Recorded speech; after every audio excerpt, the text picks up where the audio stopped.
Good evening, guys, and welcome to Saturday night. It is Pontificating with Pete on Revolutionary Change. Hope you're all doing well.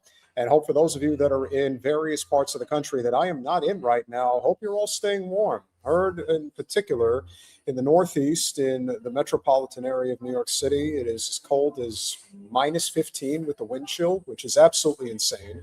I cannot recall ever a time where it was ever that cold. So one would have to remind me, even from my youth. I mean, I can remember some cold days, but that's definitely something that I haven't experienced in a very, very long time of that level of cold. So I would definitely say stay as safe as you can, stay as warm as you can. So I am in San Francisco as we speak for the first time. I've been to the West Coast, but I've never been to the Bay Area. This is my first time here, and it's obviously a great experience. I would say it's a nice area, but really the highlight of my what I would say 3-day weekend, if you will, is going to Yosemite National Park, and I was able to hike and see the giant sequoias.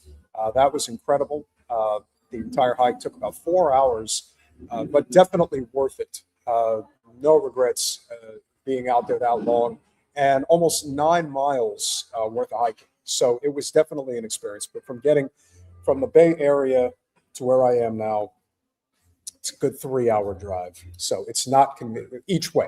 So it's not convenient to get out and about. But one thing I will say, and one of the great motivating factors as to why I decided to do it, Teddy Roosevelt, for those that have been following this channel, he's a personal hero of mine. Obviously, he is not without his flaws. I would never pretend that he isn't. But what I will say is that if you're going to have a legacy, the legacy of creating the national park system is one hell of a legacy to have. And his visit to Yosemite was ultimately what convinced him to do it when he was president in 1906. So quite an experience. I will have some photos for social media eventually. And I will be here tomorrow till I will be taking a red eye back home tomorrow. There is a small possibility, not a guarantee, but a small possibility that I may go to the Super Bowl. We'll see. I've never been. Who has? But if I do have the opportunity to get there, I think it's probably worth taking. I'm not going to spend any type of serious money to go. On the day of the game, if there are tickets that are being floated for a reasonably inexpensive price, I'm talking, maybe it's nothing to sneeze at, but maybe $1,000. If something like that were available, and I'm here, I feel it's probably worth taking a shot. So we'll see. With that being said, I hope you're all doing well. We obviously have a lot to cover this evening. Been wanting to talk solo with Mel Witte for a while. And she has obviously been staying on top of everything that's been going on with Charlie Kirk's case. The reason she's coming on this evening is to talk about the recent revelations. This guy, George Zinn, who we all know is a patsy of some kind. He just got convicted the other day. He's going to be sentenced for child sex crimes. That's a real winner. And a lot of other things floating around right now, including this Pastor Greg Locke, or Locke, I think is how you say his name. Another Christian Zionist pastor, and he is basically talking about turning Gaza into a parking lot. He's one of those guys, and he really is coming after Candace very hard for continuing to pursue the story. And again, why do we pursue this story? Because all roads lead to one place, and we all know where that one place is. That, of course, is to the state of Israel. And so right now, there are many places we can go, but since it is Super Bowl weekend, let's not forget what this weekend is all about. This weekend is about what we're calling, this ad anyway, that's been flashing in San Francisco and a bunch of other cities, I believe. We're calling it the Pedal Bowl. So here we go.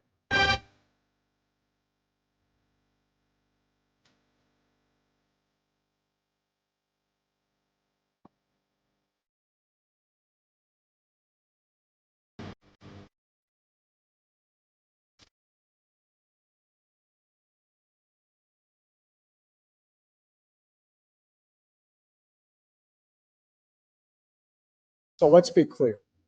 I know a lot of people are going to want to talk about specifically the various people that are being mentioned in the Epstein files, but I will tell you, if there's one thing that I think is going to happen tomorrow night that perhaps isn't being addressed to the extent that it is as of this moment, but it is ultimately going to change once we get close to game time tomorrow, there has to be some type of a trend that is going to be a hashtag that should be spread on social media throughout the game.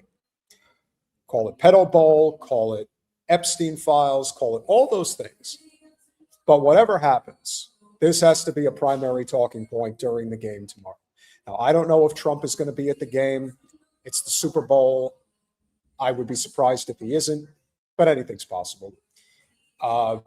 Will there be a fleet of ICE agents surrounding Levi's Stadium tomorrow? Honestly, if they do that, it's all for show and a waste of time and a waste of money. But why would that surprise anybody? This is just another distraction. If we're going to stay focused on what really matters, it is connecting these pieces. Why are people able to get away with what they're able to get away with? We're going to get to Robert Kraft again in a minute.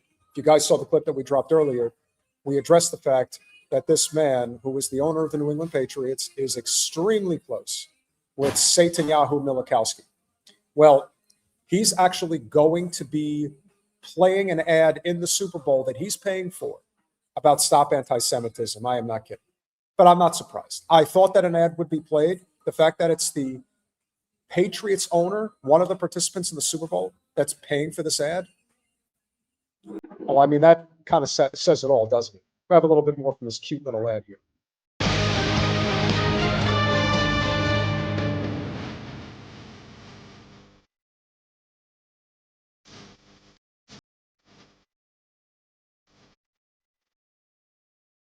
Okay. So as you can see, it is the pedal ball, and these play on words, they are quite cute, aren't they? Now, I would say without question that will this have an impact over the course of the game? Yeah, I do. I think that this is such a big issue right now that you can't avoid talking about it. And the fact that one of the owners is in the Epstein files, come on. Like, this is a story, and it should be. And it's only going to get worse. So I'm not going to subject you to this phallus of an advertisement for much longer. But we do have another one that I think you would like, probably take a little bit more interest in. So, as I mentioned, tomorrow is the Super Bowl, and you are going to see ads throughout the game that are going to cover a wide range of topics, including this one that the owner of the Patriots paid for.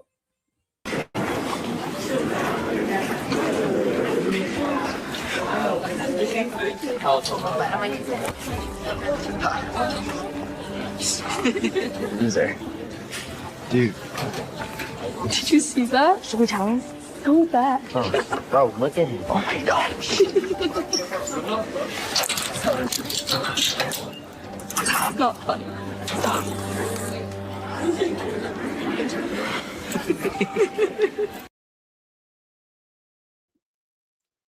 I don't know anybody who has experienced this type of behavior, who has been subjected to such callous, unfortunate insults. But the ignorance of the people who are pushing this narrative that Jews are not safe and that the only way to make them safe is to rain holy hell, no pun intended, on as many people as possible that they deem as those that make them feel unsafe. Again, it's hard to contemplate that an ad like this is going to play tomorrow, but it will. Why? Because the owner of the New England Patriots, Robert Kraft, this is his ad, and he's playing it. So why is this a big deal? Super Bowl ad buy. You want to know how much an ad costs for the Super Bowl? So right now, a 30-second ad for tomorrow's Super Bowl is $8 million. If you do it at peak time during the Super Bowl, let's say right after the kickoff and they go to that first break, that's $10 million. This is not a 30-second ad. This is a minute. So do the math. We'll continue. Do not listen to that. Thank you, man. I know how it feels. He knows how it feels. So not only are you making an ad about Jewish persecution, but you're using a black student as a prop to say, oh, I got you, man. I totally understand. I totally understand your plight and pain and what you're dealing with. 2 in 3 Jewish teens have experienced anti-Semitism. What exactly do you mean by that? Were you insulted? Did somebody say, quit being a Jew, etc.? Again, what does that entail? And do you consider anti-Semitism saying free Palestine? Well, knowing them and how they think and how they conduct business, Zionists 1000% would surmise that this is one and the same. But the idea that you are going to use somebody from a culture that actually experiences economic and social plight and has for a long time. It would be one thing if this was measured, we'll just say symmetrically, in terms of actual lived experience. But if there's one thing most people know about the average Jew in the United States, they don't come from poverty. But a lot of people from the black community do. So to suggest that this is one and the same, and that that is the life experience that they're going through, that is an insult to anybody who comes from struggle. And only somebody as completely out of sight, out of mind, as a multi-billionaire Zionist freak, with all due respect, like the owner of the New England Patriots, would put an ad out there like this. And there's still a little bit more to play.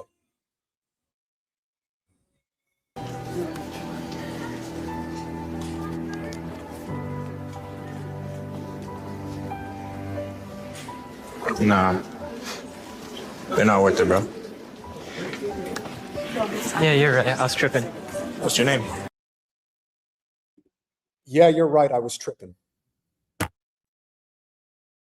Who did they advise to make this ad? Did they talk to somebody who decided to talk to the one black student that goes to a high school in the middle of nowhere with a 95% white population? You couldn't have said it more, I'm trying to think of the right word. It was a completely non-contextual phrase to use in that sentence. I was tripping. Could you sound more inappropriate in the way he said it? No. But that's the idea. It's almost as if Robert Kraft directed this, not just paid for it. So there you go. You want to stand up to hate? Stand up to genocide. That's how you stand up to hate. That's how you change the narrative. There's nothing more to it than that. So when the Super Bowl takes place very soon, just make sure you understand what's at stake here. If we are in a situation where we can be rooting for a team just for the sake of trying to give some semblance of comeuppance to somebody who probably has, and it has been rumored for years, guys, and now it clearly is true based on everything that's happened over the past several decades. Robert Kraft is considered one of the, if not the, most influential owner in the NFL. Extremely wealthy, extremely powerful, and we can see why. And pursuant to that end, he is spending upwards of up to $20 million to air this ad. Who's to say it's not going to air more than once? Maybe it will. Now, depending on when it airs, it'll cost less, but there is no question that he is going to spend a boatload of money to get this on the air.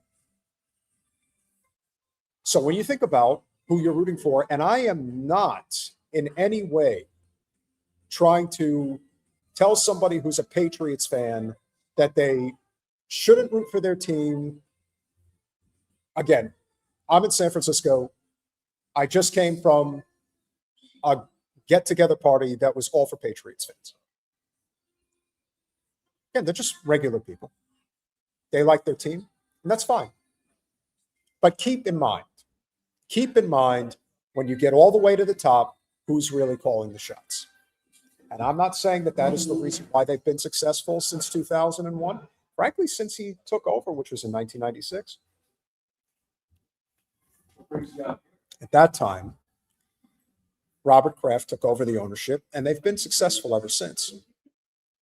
But you really have to wonder, if you go behind the scenes, are there certain advantages that he has that maybe others don't?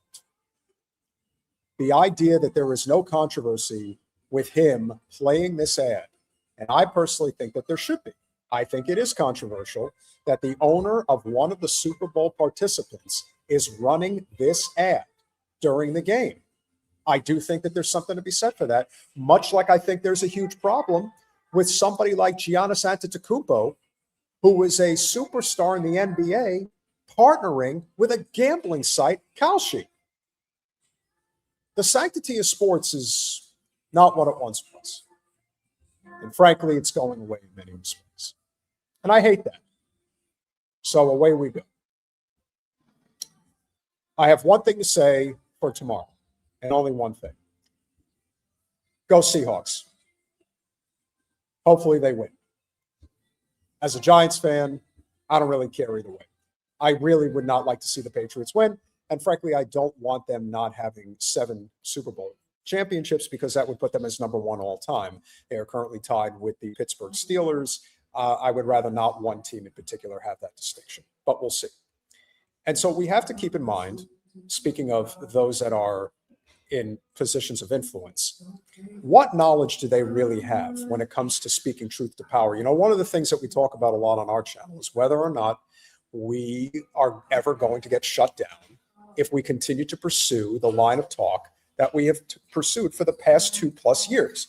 Is there something to be said for the risks that we take? I believe so.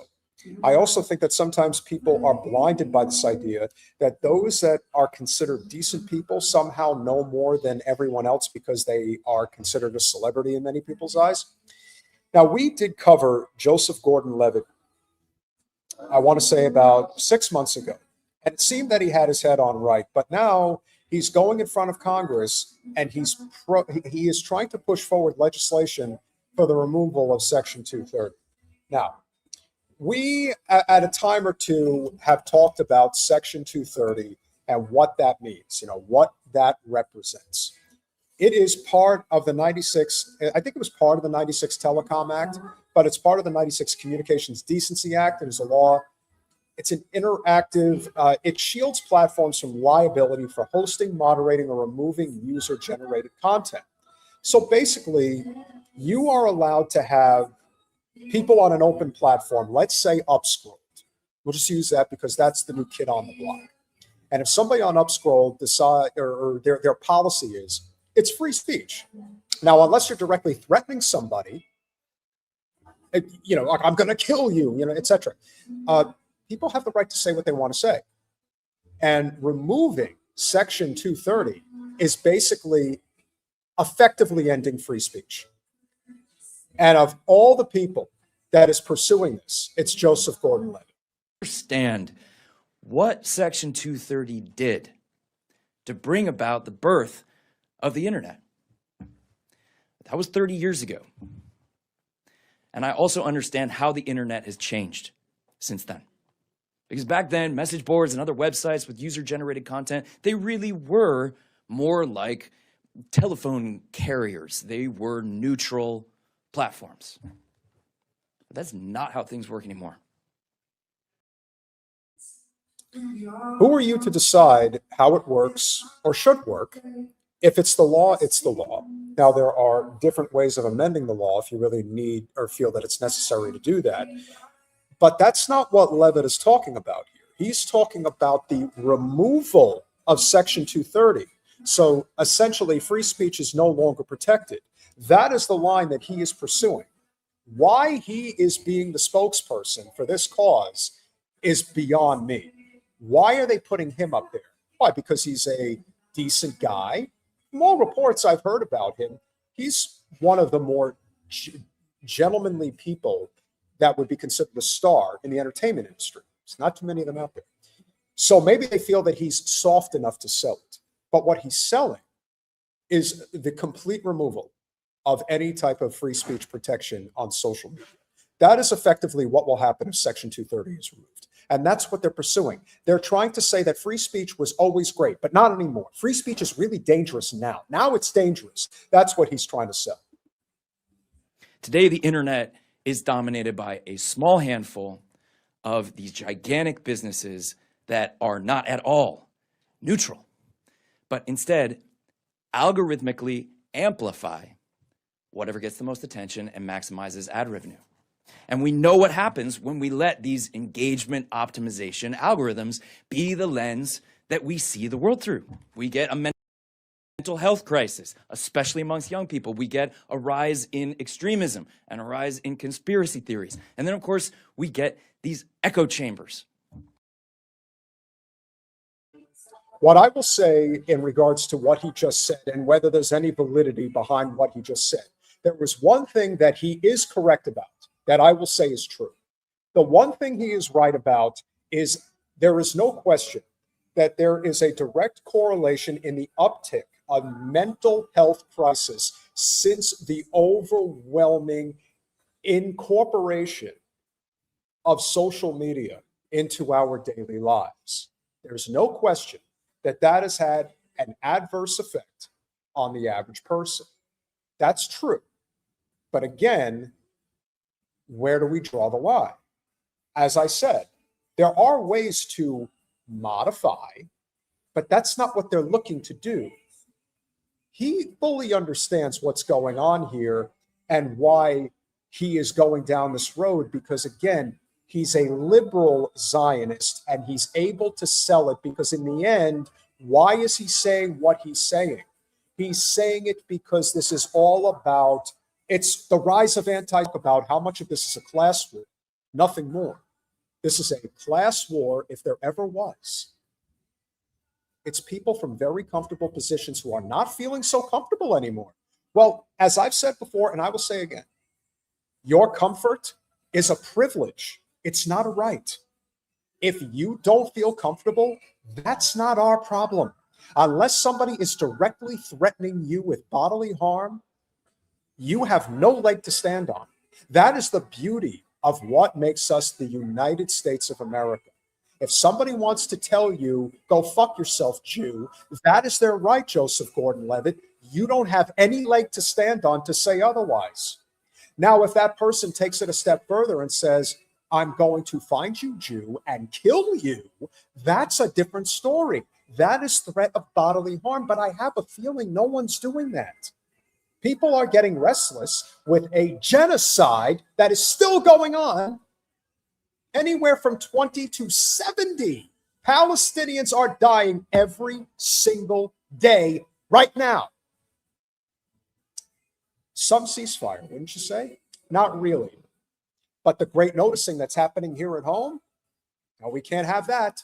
We can't have that because it will cut in to this idealistic view of Israel and the Jewish state that has been carved from both conservatism and liberalism. But it's all coming to a head, and we all know it. So what else can they do? Sell it. That's what Levitt's do. These algorithms, they amplify the demonization of the other side so badly that we can't even have a civil conversation. It seems like we can't agree on anything. And yet, one of the only things that the American public seems to agree broadly on right now, left, right, and center, Republicans, Democrats, independents, we all agree that we don't trust these big tech businesses and we don't like the influence they're having on our lives and the lives of our kids. To that extent, I would say that that is correct. But what are you prepared to do about it? We are in a situation where Section 230 is not the problem. The problem is runaway capitalism that has no checks, no balances. It just has end game corporatocracy, oligarchy, and dare I say, bordering on fascism and totalitarianism. We live in a country where if we simply employed actual laws that were on the books, there would be no such thing as these monopolies. Passing the telecom, first of all, you had in 1987, you had the repeal of the law, it's slipping me right now, the one with Ronald Reagan, the Fairness Doctrine. So you had the Fairness Doctrine in 87 that was removed. That's what gave rise to Limbaugh and ultimately Fox News and MSNBC, which came as a result of the Telecom Act in 1996. And essentially what you had was the end of any semblance of protection against media monopolies. That's what it was supposed to be.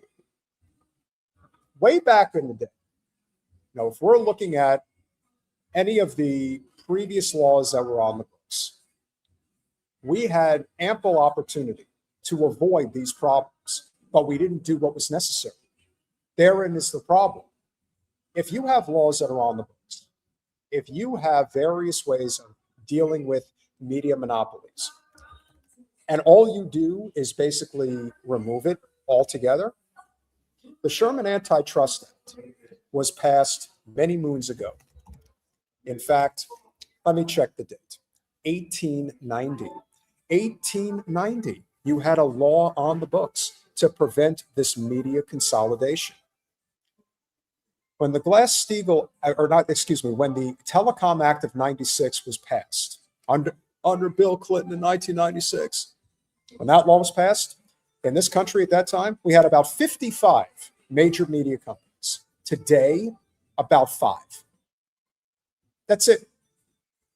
How do you expect to curtail this problem if you're not actually enforcing the laws that are already there? Everybody complains, well, why is it that nothing happens? Why is it that the Epstein files have revealed sex crimes against children, and we're not pursuing any legal action against any of them? Why? Because we are ruled, we're not governed, we're ruled by an oligarchic Zionist billionaire class that controls the globe. You want to say it's a Jewish cabal? Yeah, it's a substantially Jewish population for sure, but that's not the reason that it's that way. It is a cabal because it is about elites who are in that class.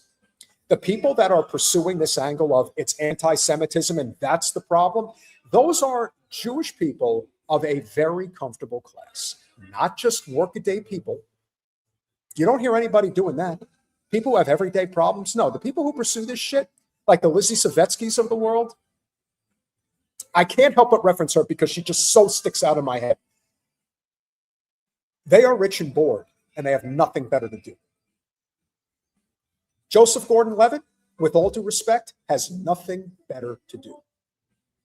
He's a successful actor. He's made a lot of money, but all of a sudden he decided, what pet project, what can I do as a liberal to get involved in to make things better, right? This is what he picks? No. No coincidence here. We know what this is about. Well, if we want to do something about that, the right first step is to sunset Section 230. It's not going to solve everything, but it is the right first step. It's the wrong step, period. I don't care what step it is. Pursuing it under any circumstances is absolute lunacy. And the fact that you have, of all people, Dick Durbin over your shoulder, listen, Dick Durbin looks like his face is about to melt off. And this is what happens once again in liberal politics. Again, both parties are equally terrible, but there's something to be said about the Democratic Party and how they have these geriatrics that just never leave office. Now, my understanding is that Durbin, I don't believe, is pursuing another term. I could be wrong, but the guy's 81 years old. I really don't know what else to say other than, hey, let me see what else I could do before the sun sets on me. So that's ostensibly what's happened here. Joseph Gordon-Levitt couldn't be more wrong if he tried. Now, I'm not saying that it's total misguidance on his part. Maybe it is. But I'd like to think that he's at least somewhat of a cognizant individual. He has to know a little bit about what he's talking about. And it seems to me that the road he's going down is one that if there's even an inkling that they can try to push this through, it will never be forgotten. And you will be given proper blame for your involvement in this catastrophe of trying to repeal Section 230. This is really our last bastion of free speech. And the idea that he's doing it gleefully is a very scary prospect. Do I think he'll succeed? I'm not convinced that he will, because I do think that there's enough people who are aware of Section 230 and the detriment it will cause if it were removed. This is not the first time that people have gone down this road. There has been an attempt to repeal Section 230 for a while. So this isn't new. This is something they have been attempting to do it for a while.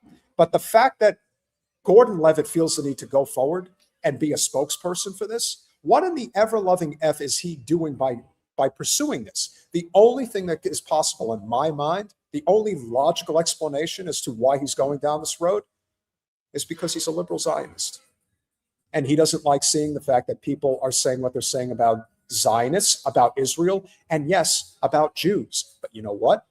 There is only so much sympathy you can have when every sign shows that you're in the middle of a genocide. And it's happening right now. Let's see what happens during the Super Bowl and how hard people pursue certain trending topics to bring attention to what's going on.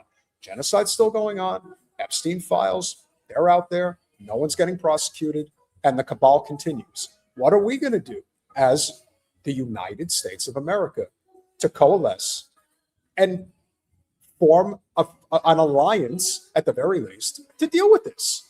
I think it's way past time that we be collaborating along economic lines. That is the only way that this is going to end. We have to coalesce among economic lines. And you know why?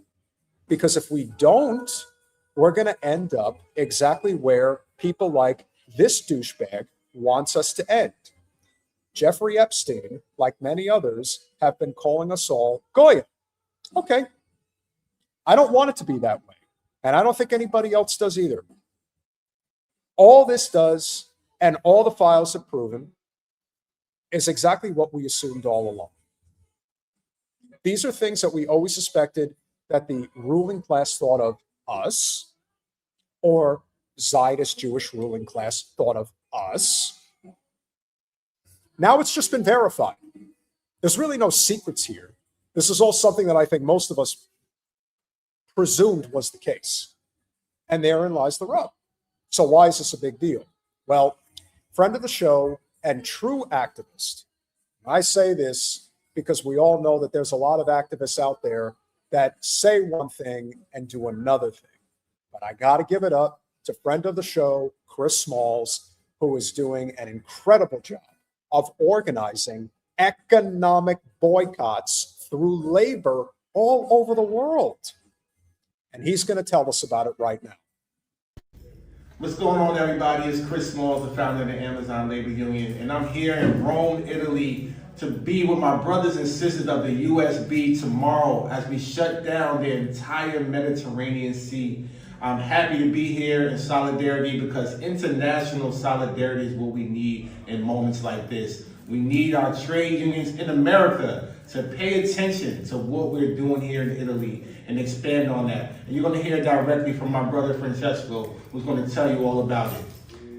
Hello everybody, I'm Francesco, I'm QSB. I'm so honored to have Chris Small here in Italy visiting us and stay together with tomorrow, the International Day of Struggle. We involved 22 ports in 6 countries in Mediterranean European area, and we'll try to shut down, and we'll have a lot of demonstration in Italy and a lot of demonstration in other ports in Greece and Turkey and other countries. So we'll try to do this against the wars, against the genocide, against the aggression, against imperialism. But this is to defend our salary, to defend our labor, to defend our country and our lives. So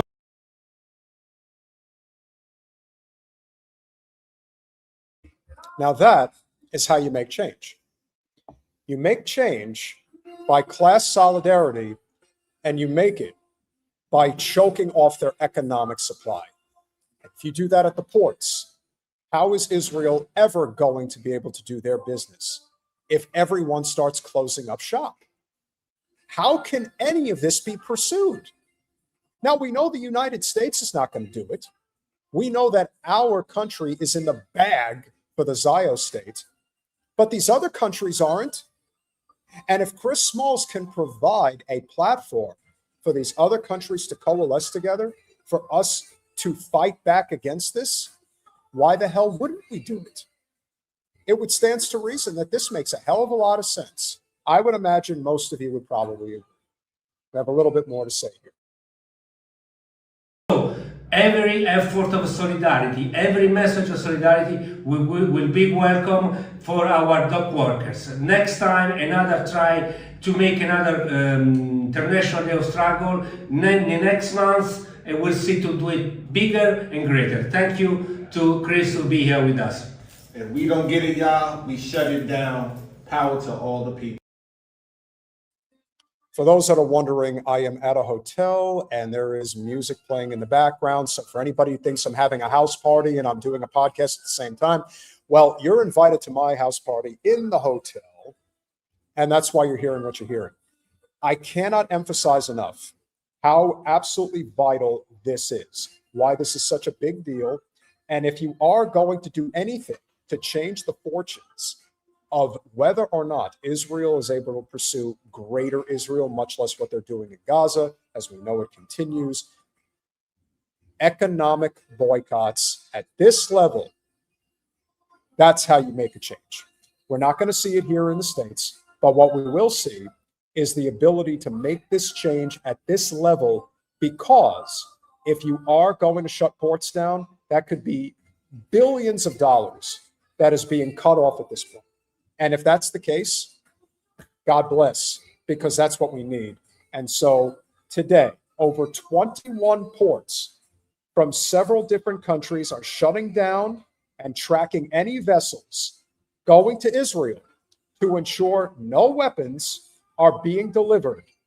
Maritime unions whose ports are supported in the Mediterranean, and this is important, will be shutting down and demonstrating, showing the true strength of labor. Italy has done 3 general strikes on which brought out over 3 million people, shutting down their country's entire economy. This is not a one-day action. This is the beginning of an escalation which continues to grow as more unions get involved. This is the pursuit of labor power that is essential if we are going to bring about that change.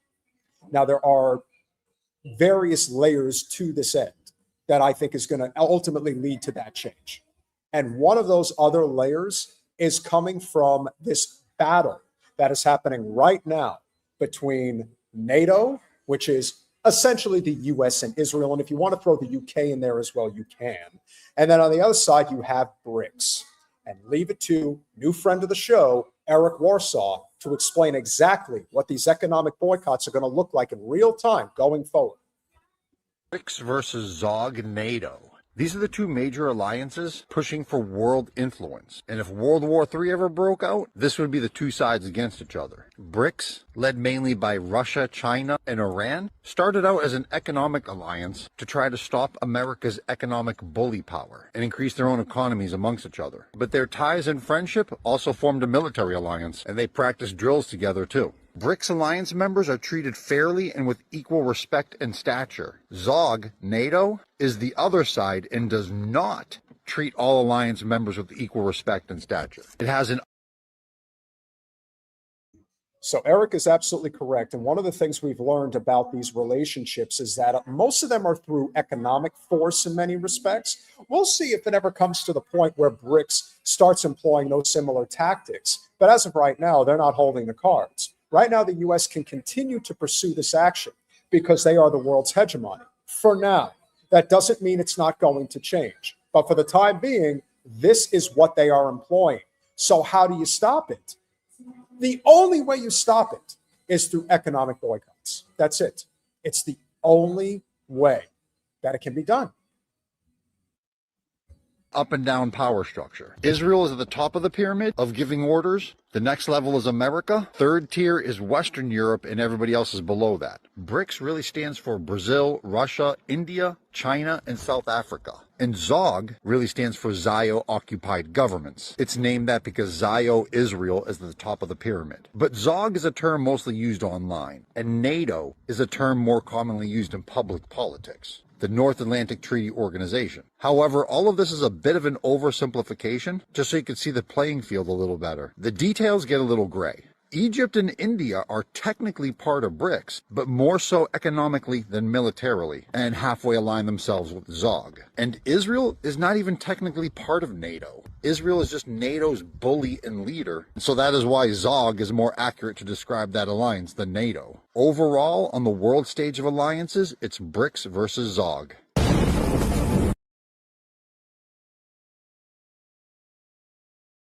So if this is what the World War III alliance is going to look like, whose side do you think is going to have a better time? And a ZOG is Zionist-controlled or Zionist organized controlled governments. I think that's how you say it. But that's ostensibly what you're looking at here. Now, what that's going to look like going forward, I'm not 100% sure yet, guys. But we have to be cognizant of how that change is coming, and it's coming fast. That's why what I'm looking out for, particularly when it comes to BRICS, as many of you have probably been paying attention, there is an overabundance and a push right now for precious metals against the US dollar. What's it going to look like when eventually the BRICS currency, which apparently is going to be a trade currency, which is backed by gold, or at least probably about half by gold, is going to create a real economic catastrophe for the United States. So how are they going to avoid it? I don't know. Maybe we should become more of a decent nation instead of an imperialist nation. But imperialism is seemingly all we've ever known. How do we change that? That's going to be the real question. But you have to wonder if we're running out of time. Are we running out of time? How many more countries want to deal with us before they just say, to hell with it, I don't want to deal with the United States anymore? What is my option? Where's my off-ramp? This is exactly what I said when we were talking about what's the off-ramp to TikTok or even to Facebook. That's where Upscrolled comes in, because it allows you to incorporate the best of the social media channels into one place, and it's controlled and owned by a Palestinian. There's no Zionist influence, at least not yet. I mean, listen, who the hell knows what's going to happen going forward? But I know this much. We're heading for some type of a collision course, and we'll see how that ultimately unfolds as we go forward. But do I think that we are in a situation where rabid control is underway, or I would say a rabid interest in not being controlled is underway? I think that that's where we're going. And so anyone who was paying attention the other night, because this is the opening trials of the Olympics, Winter Olympics is taking place right now. And anybody who may have seen what happened the other night, Winter Olympics, I guess it was the opening ceremonies that was taking place. And as of right now, the opening ceremonies had a very interesting, we'll say, situation. And this is why we give a lot of credit to the Italians as they are shutting down the ports. Well, that's not the only thing that they did last night.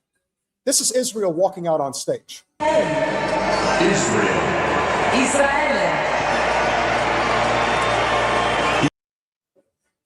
There's one thing that you can tell coming from the background. There is a very loud booing that is taking place when the Israelis are walking out. Or I think this was France TV, and this is taking place in Italy. And when you can see that, or you don't even need to see, you can hear, as Andy Uncanny says, you can hear the audible boos extremely loud. This wasn't like, ooh, this was like, get the fuck out of here. Why the hell are you here? And they can have those shit-eating grins on their faces like people actually want them there. No, people don't want them there. They don't want them there at all. They want them out. And so that's why the reaction, I mean, they're going to pretend like people think that, oh, yeah, they totally want us there. They totally are accepting of us. No, you're not even a real country. You're fake. There is what I hope. Yes, but no is absolutely correct. One has to ask themselves this very important question. Were they saying boo or boo-earns? I was saying boo-earns. No, they were booing the shit out of them, and it gets, and you can hear. Now listen for when they block it out. So what did you notice there? Number one, they made the music much louder, and then they drowned out the booing. That's what they did. So you got to hear it. You got to listen for it. So they're walking along, and then the next thing you know, the boos are so loud that that's, well, we can't have this. This is crazy. Who else is being booed? Nobody. So what do? Keep those smiles going. Nice. You're really happy. Drown out the noise and lift the volume of the announcers. All in succession. Listen one more time. We'll do it one more time. You can hear it from the beginning. So you can hear that they upped the volume significantly. You can hear that they juiced the volume, they drowned out the noise, and they're all grinning like everybody's happy. Well, you know what? They're not happy. No one's happy. Why in the hell would they be happy? These are genocidal mass murderers that are walking free. Who cares? They can do whatever they want because they are chosen people. And we all have to come to accept it, as the Christian Zionists would like us to believe. They are great at waterboarding, not snowboarding. Very true. I would agree. So let's finish this out, and then I'm going to show you exactly why they're so damn hated. Signé sa première participation olympique. Now, I don't speak Francais, but I would imagine that even they would probably, in sidebar, be acknowledging, yeah, they don't really like them here. They're really not too fond of these people. And how could you be? Because again, on the global stage, we know how people are going to react. But let's see what ultimately happens when the Olympic trials, or excuse me, the World Cup trials come to the States. Let's see if the booing is continued in earnest. And you know what's going to also end up happening here in the World Cup? Remember,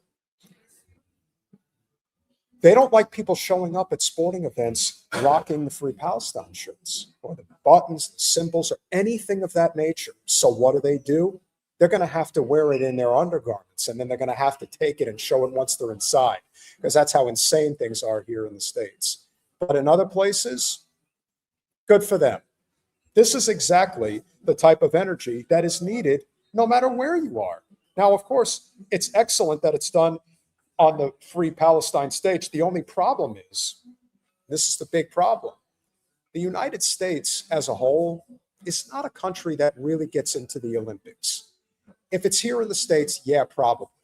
But especially the Winter Olympics, it's not as interesting to the average viewer, the average American. But the Super Bowl is. And let's say Bad Bunny decides to do something tomorrow and makes a statement about Palestine. Remember what happened to our channel getting flagged because we played the clip of the one person during Kendrick Lamar's show last year when he displayed the Palestinian flag. And it was off camera.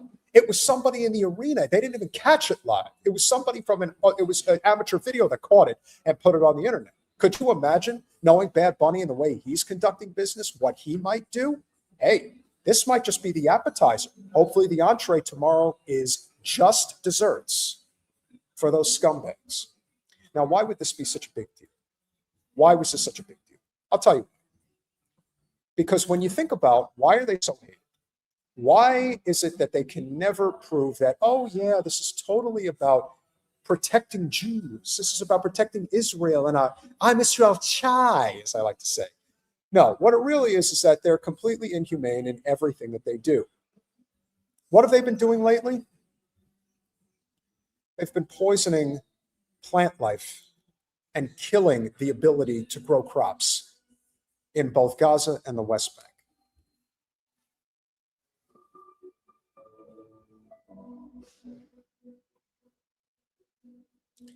This is soil that they poisoned that cannot be cultivated for any type of agricultural use. This is what they do. You can see that this is completely infertile land now. And why? Because they poisoned it. Their level of cruelty knows no end. And if you guys caught the popular clip that we dropped yesterday with the IDF soldier who confessed to crimes against humanity and said, we're all going to have to answer for this one day. There's no way we're not going to get away with this, not this time.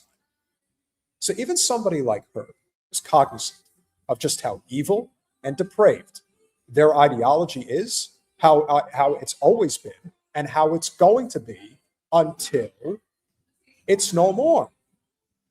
And that's the way it should be. So when you see people booing the Israelis in a faraway nation, it would probably happen in every faraway nation. But it is imperative that the average American sees this, and especially those that are looking around asking themselves, is it possible that we're not crazy, that maybe what Israel is doing is really terrible? Then this is something that would 1,000%, without question, has to be dealt with.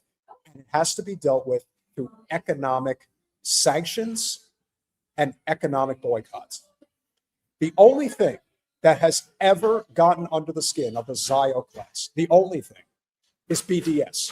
That is the only thing that has ever been pursued by anybody in the United States.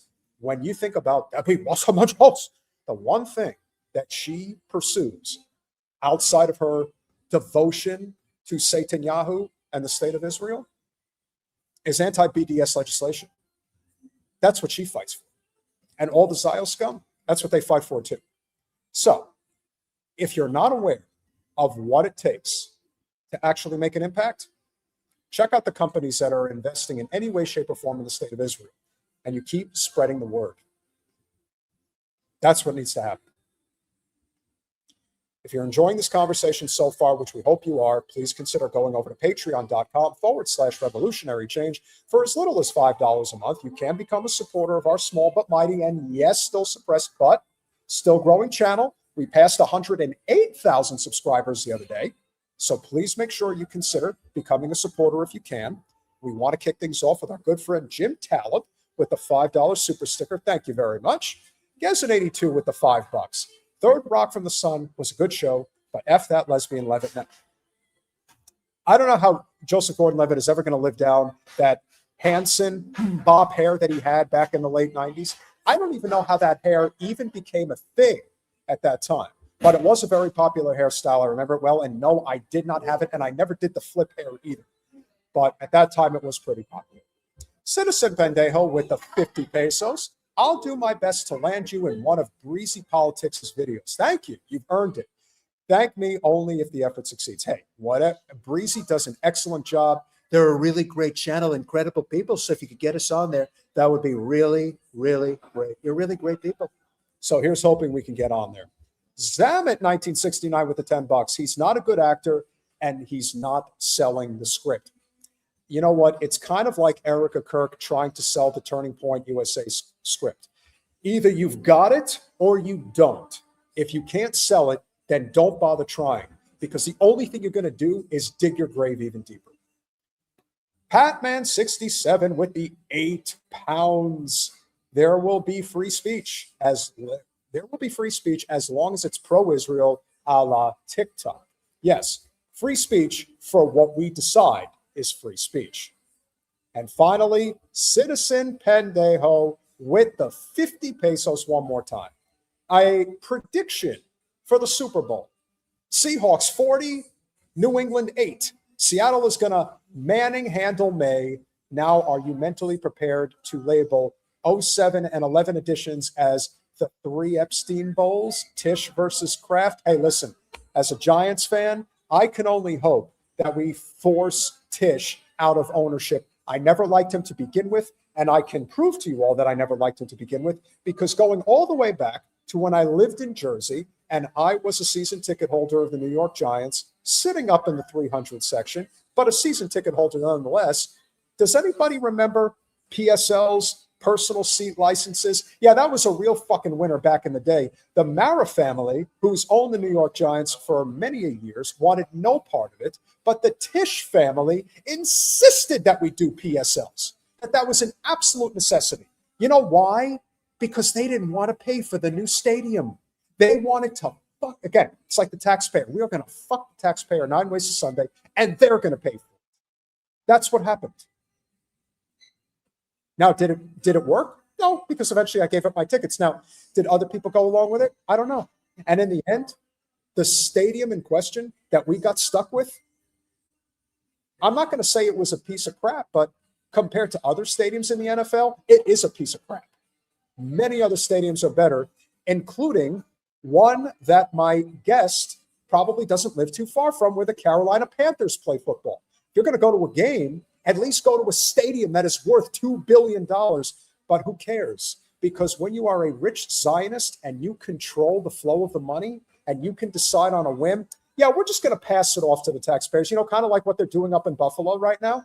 Yeah, that's exactly how this works. And as a football fan, it kills me to no end. But one thing I'm not going to do is give them money at the stadium.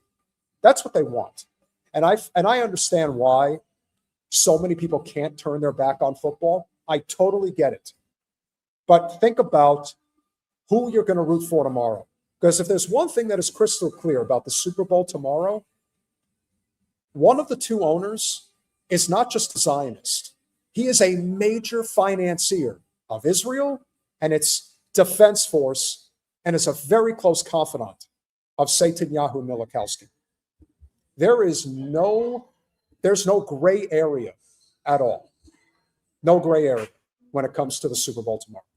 If you are planning on rooting and you're not a Patriots fan, please consider cheering on the Seahawks. They can use all the good karma that they can have. Speaking of good karma, are we finally going to get some justice here in the world? From the moment that I caught Mel Witte's daily musings, I will call them, and that I would think in large part was because of our mutual friend, Janine Yonis. And when we first spoke to Janine, well over, I want to say we probably first spoke to Janine about 1.5 years ago. I think it's about how long ago we first connected. And we were one of the first channels that she went on to talk about the fact that she was Palestinian and how difficult it is to talk about these things, especially living in DC and all the things that she's gone through. And I thought, you know what? Speaking truth to power may not be easy, but it's extremely liberating. And when you have a I don't give a fuck attitude like Mel Witte has, then you know that there is no roads that can't be pursued. And that's why I consider her to be Candace Owens' whisperer. If there's anybody that truly understands why we must pursue this dismantlement of the U.S.-Israel alliance, it is Mel Witte. Welcome back to Revolutionary Change. Hi, thank you for having me, Peter. Yes, it is. It is a liberating experience, right? To just not give a fuck, like at all, like just. But I don't know. It's weird to me because I think like, people say, "Oh, like you're so brave," and it's like I'm literally just opposing child murder. Like they're bombing babies. There's no courage in saying that's wrong, right? I don't think there is either. But you know what? I just think at the end of the day, you know what this is like? This is like being in the village and the person who's saying, "Yeah, I don't think we have to continue." Having the lottery where we stone people to death because that's the tradition we've done for the past several hundred years. No, but that's tradition. It's the way we've always done things. You can't be a heretic. That's not allowed here. Right. And that's unfortunately the way it's been for so long. That's why they're getting away with it. But you know what? If you have to spend anywhere from $10 to $20 million on a Super Bowl ad to say that we have to stop anti-Semitism, let me tell you something, pal. I think they're getting very concerned about how much longer they can hold out with this narrative that I just don't think is sticking anymore. What do you think? Well, it's clearly not sticking anymore because we just saw what happened in New Jersey 11. Was it 2-3 nights ago, right? You've got AIPAC dropping, was it, last I saw, $2.5 million trying to defeat who, for me, that was such a rich, that they chose to go after that guy. It's like Tom Makowski. Was that the last name? You're on mute. Mine hit music. Okay, so long story short, I'm in San Francisco right now, and no, I am not going to the game as of this moment. I am in San Francisco, and I'm in a hotel, and there's a lot of music in the background, so I'm trying to be cognizant of that when I speak. Oh, yeah. So what I will say to that end is this. So far as Malinowski is concerned, this was a situation where Mejia was able to win the race because it was a crowded field. One thing that always happens, and this is one of the reasons why Thomas Massie is such a hero, because they are going to put the full court press to get him out. And when it is one candidate that gets unified around the establishment, it's a lot easier for them to pursue a victory versus are there 4 or 5 different people in the race who are not getting out of the way. And as a result, not only is this lady, Miss Mejia, a true progressive, New Jersey's 11th congressional district apparently is the highest per capita income in the entire state. That I didn't even realize. So this probably covers a significant portion of Hunterdon and Morris County. And so as a result, even people that have the ways and means are like, I'm not dealing with this shit anymore. We have to have a change. So that's really saying a lot right now, as far as I could tell. And that's why the anti-Israel movement is a unifying issue, even for upper class people. Oh yeah, definitely. Nobody, but I thought the guy that they went after, I thought his response to Israel, it was a little milquetoast, right? I'm pretty radical, and he's like, I will put conditions on, weapons sales, whereas I'm like, cut them off, cut them off at the knees, but. So he's very moderate as far as I'm concerned. And of course, that was they just couldn't have it, right? And they dropped so much money and it backfired, right? Pretty tremendously, I think. And so now you see them, and you're right, the scrambling. So you've got this weird commercial with with Kraft that is putting out, and I think he dropped $10 million on this. Yeah, on this very bizarre commercial that I don't think really registers with anyone, No, and because they hold up a black student as like a prop in the commercial. It's like the idea that you would do that. It just and then at the end of the commercial, the Jewish kid is like, "Oh yeah, I was tripping." I'm thinking, "Oh my God, this ad is going to backfire so spectacularly as it should." They always do every year. Remember, they always do. What's the top ad and what's the worst ad?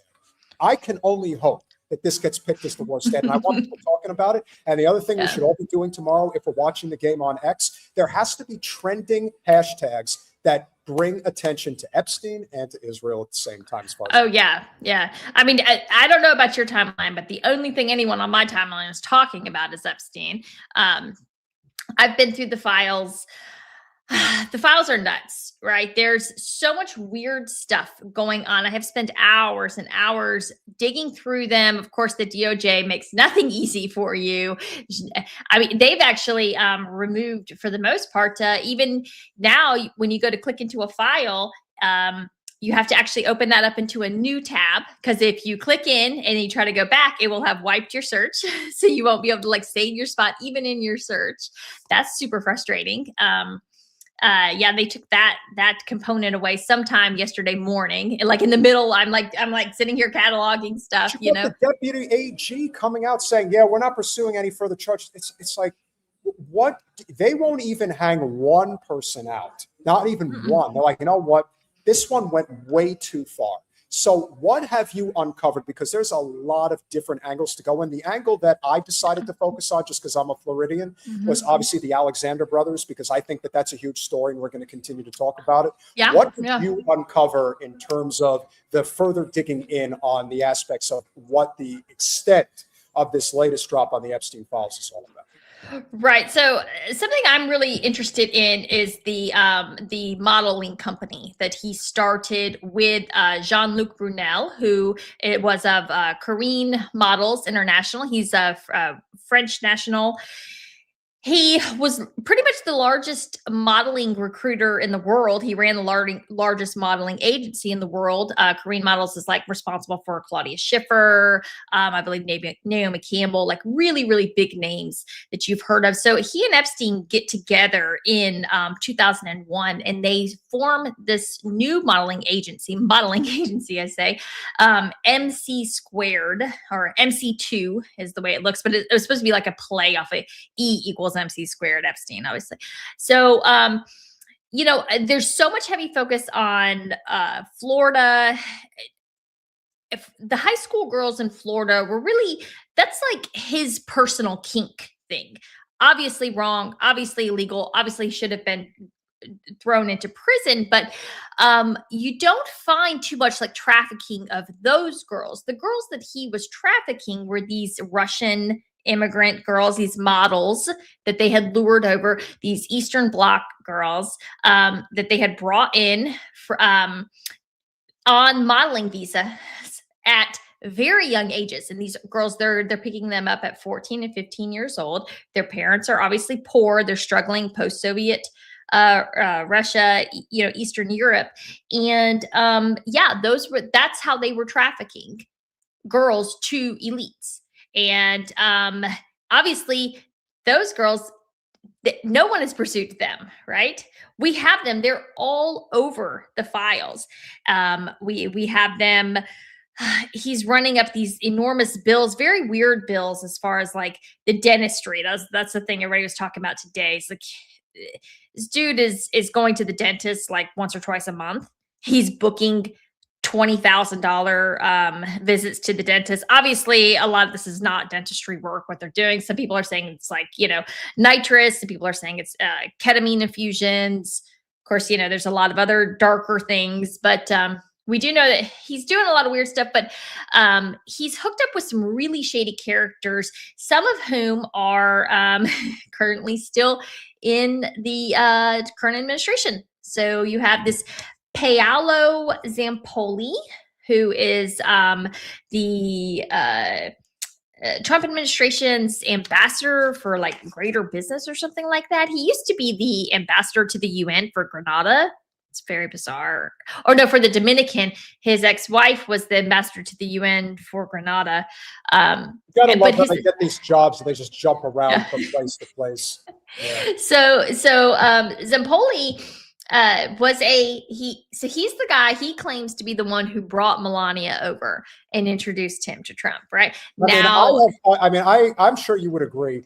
I think it's too obvious now that she was either trafficked in some capacity. There's something there as far as what the origin of how she ended up in Trump's orbit to begin with.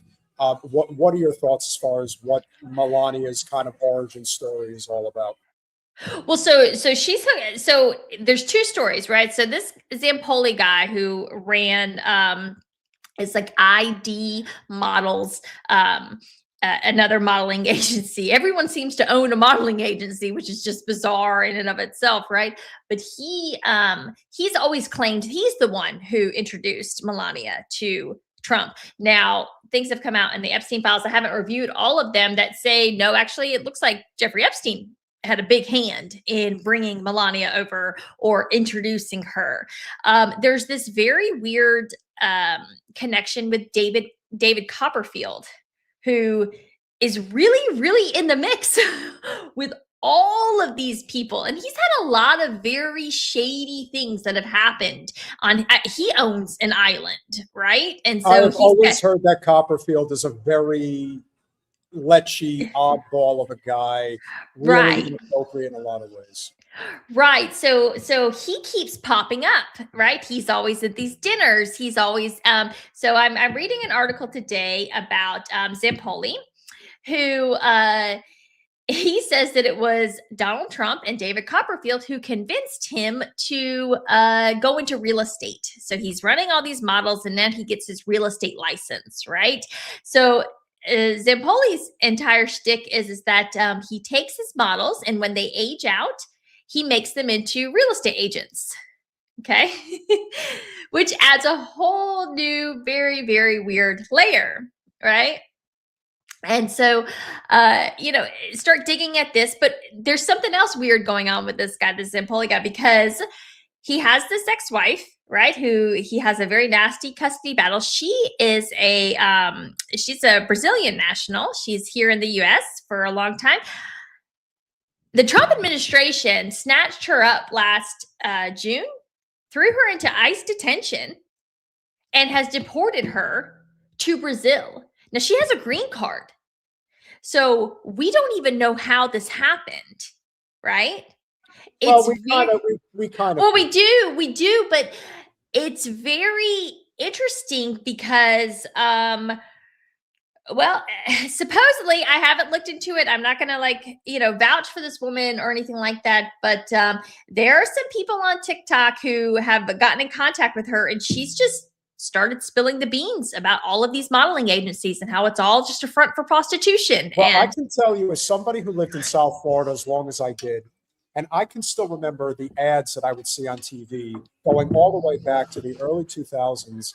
And then you have just all of these different places that pop up and all of these, networking events. And again, Miami, of course, is it's a stomping ground for human trafficking, sex crimes, all of that stuff.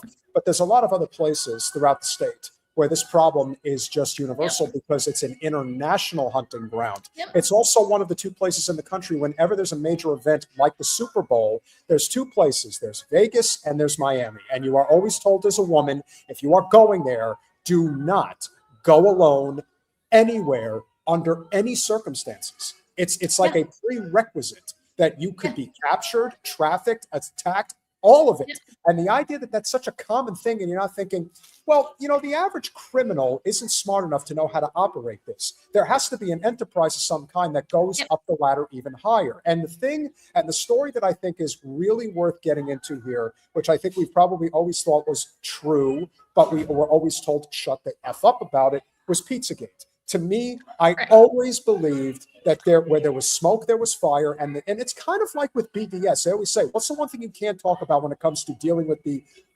Jewish Zionists is boycott, divestment, sanctions. And now what you're seeing is very much like Seth Rich. You cannot talk about Pizzagate. Not allowed. And then as far as I'm concerned, okay, we're not allowed to talk about it. That means we should be talking about it. Right. So where are we on Pizzagate? So Pizzagate is, and I'm certainly not an expert, I've been mutuals with Liz Crokin for a long time, and I like Liz, I'm a little quirky. So sometimes she says things and I'm like, I don't know, that feels a bit much, but I'm always open to hearing anything, right? Like, why not? It doesn't hurt anyone. It's not hurting anyone to talk about weird stuff that you're seeing, because so much of this is just not normal. I'm sorry, it's not normal for adults to invite other adults to pizza parties. That's not a thing. Adults don't do that. I'm a normal person. I've asked several people that I know, just like regular normie people, do you ever use the term pizza party? So what we see in these Epstein files is that they're having pizza parties, specifically inviting other adults to pizza parties. So, and we absolutely do know that, this is in the FBI's, they have, terminology about child sexual predators, that they do use the term pizza to refer to children. I'm not an expert on all the terminology, but I know that there's references to toppings and things like that. And these files are replete with random references to pizza, right? Just, the really famous one is this Epstein. Somebody messages him. Of course, it's blacked out. They were only supposed to black out things that were, a threat to national security, which really is concerning if you think about all of the names that are blacked out in these, files. You've got to and from messages that totally blacked out. And it's like, why are these even in the file? Did he collect this from someone? Because presumably these are just his emails or his assistant's emails. Right. When I look back on what happened in the summer of 2016, And everything that, because again, at the time, you were obviously very much into Trump. I was very much into Bernie. And I knew that there was something wrong. And I still remember where the inflection point came in and the split between Bernie and Trump really happened. Trump came out and said, listen, if you don't stop, I'm totally going to leave and run as an independent. And they all got in line. They said, if it writes Priebus, he said, listen, if the people want Trump, then that's the way it's going to be. Whereas Wasserman Schultz was like, no, we're going to fuck Bernie anyway, no matter what the people say.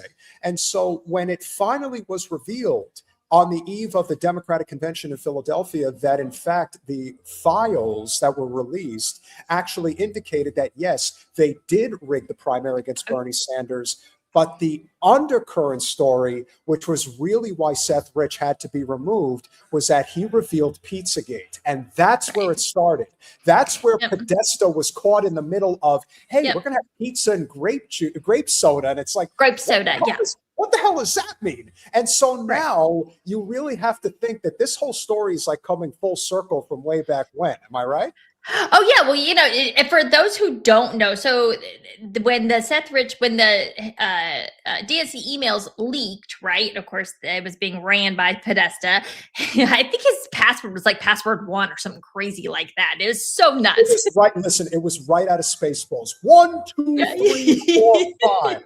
That's the stupidest combination I ever heard in my life. But that's what it was.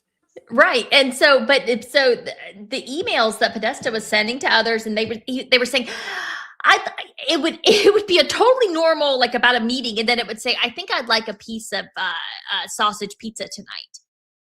Totally random, stuck at the bottom. Like, what are you guys talking about? What are you talking about?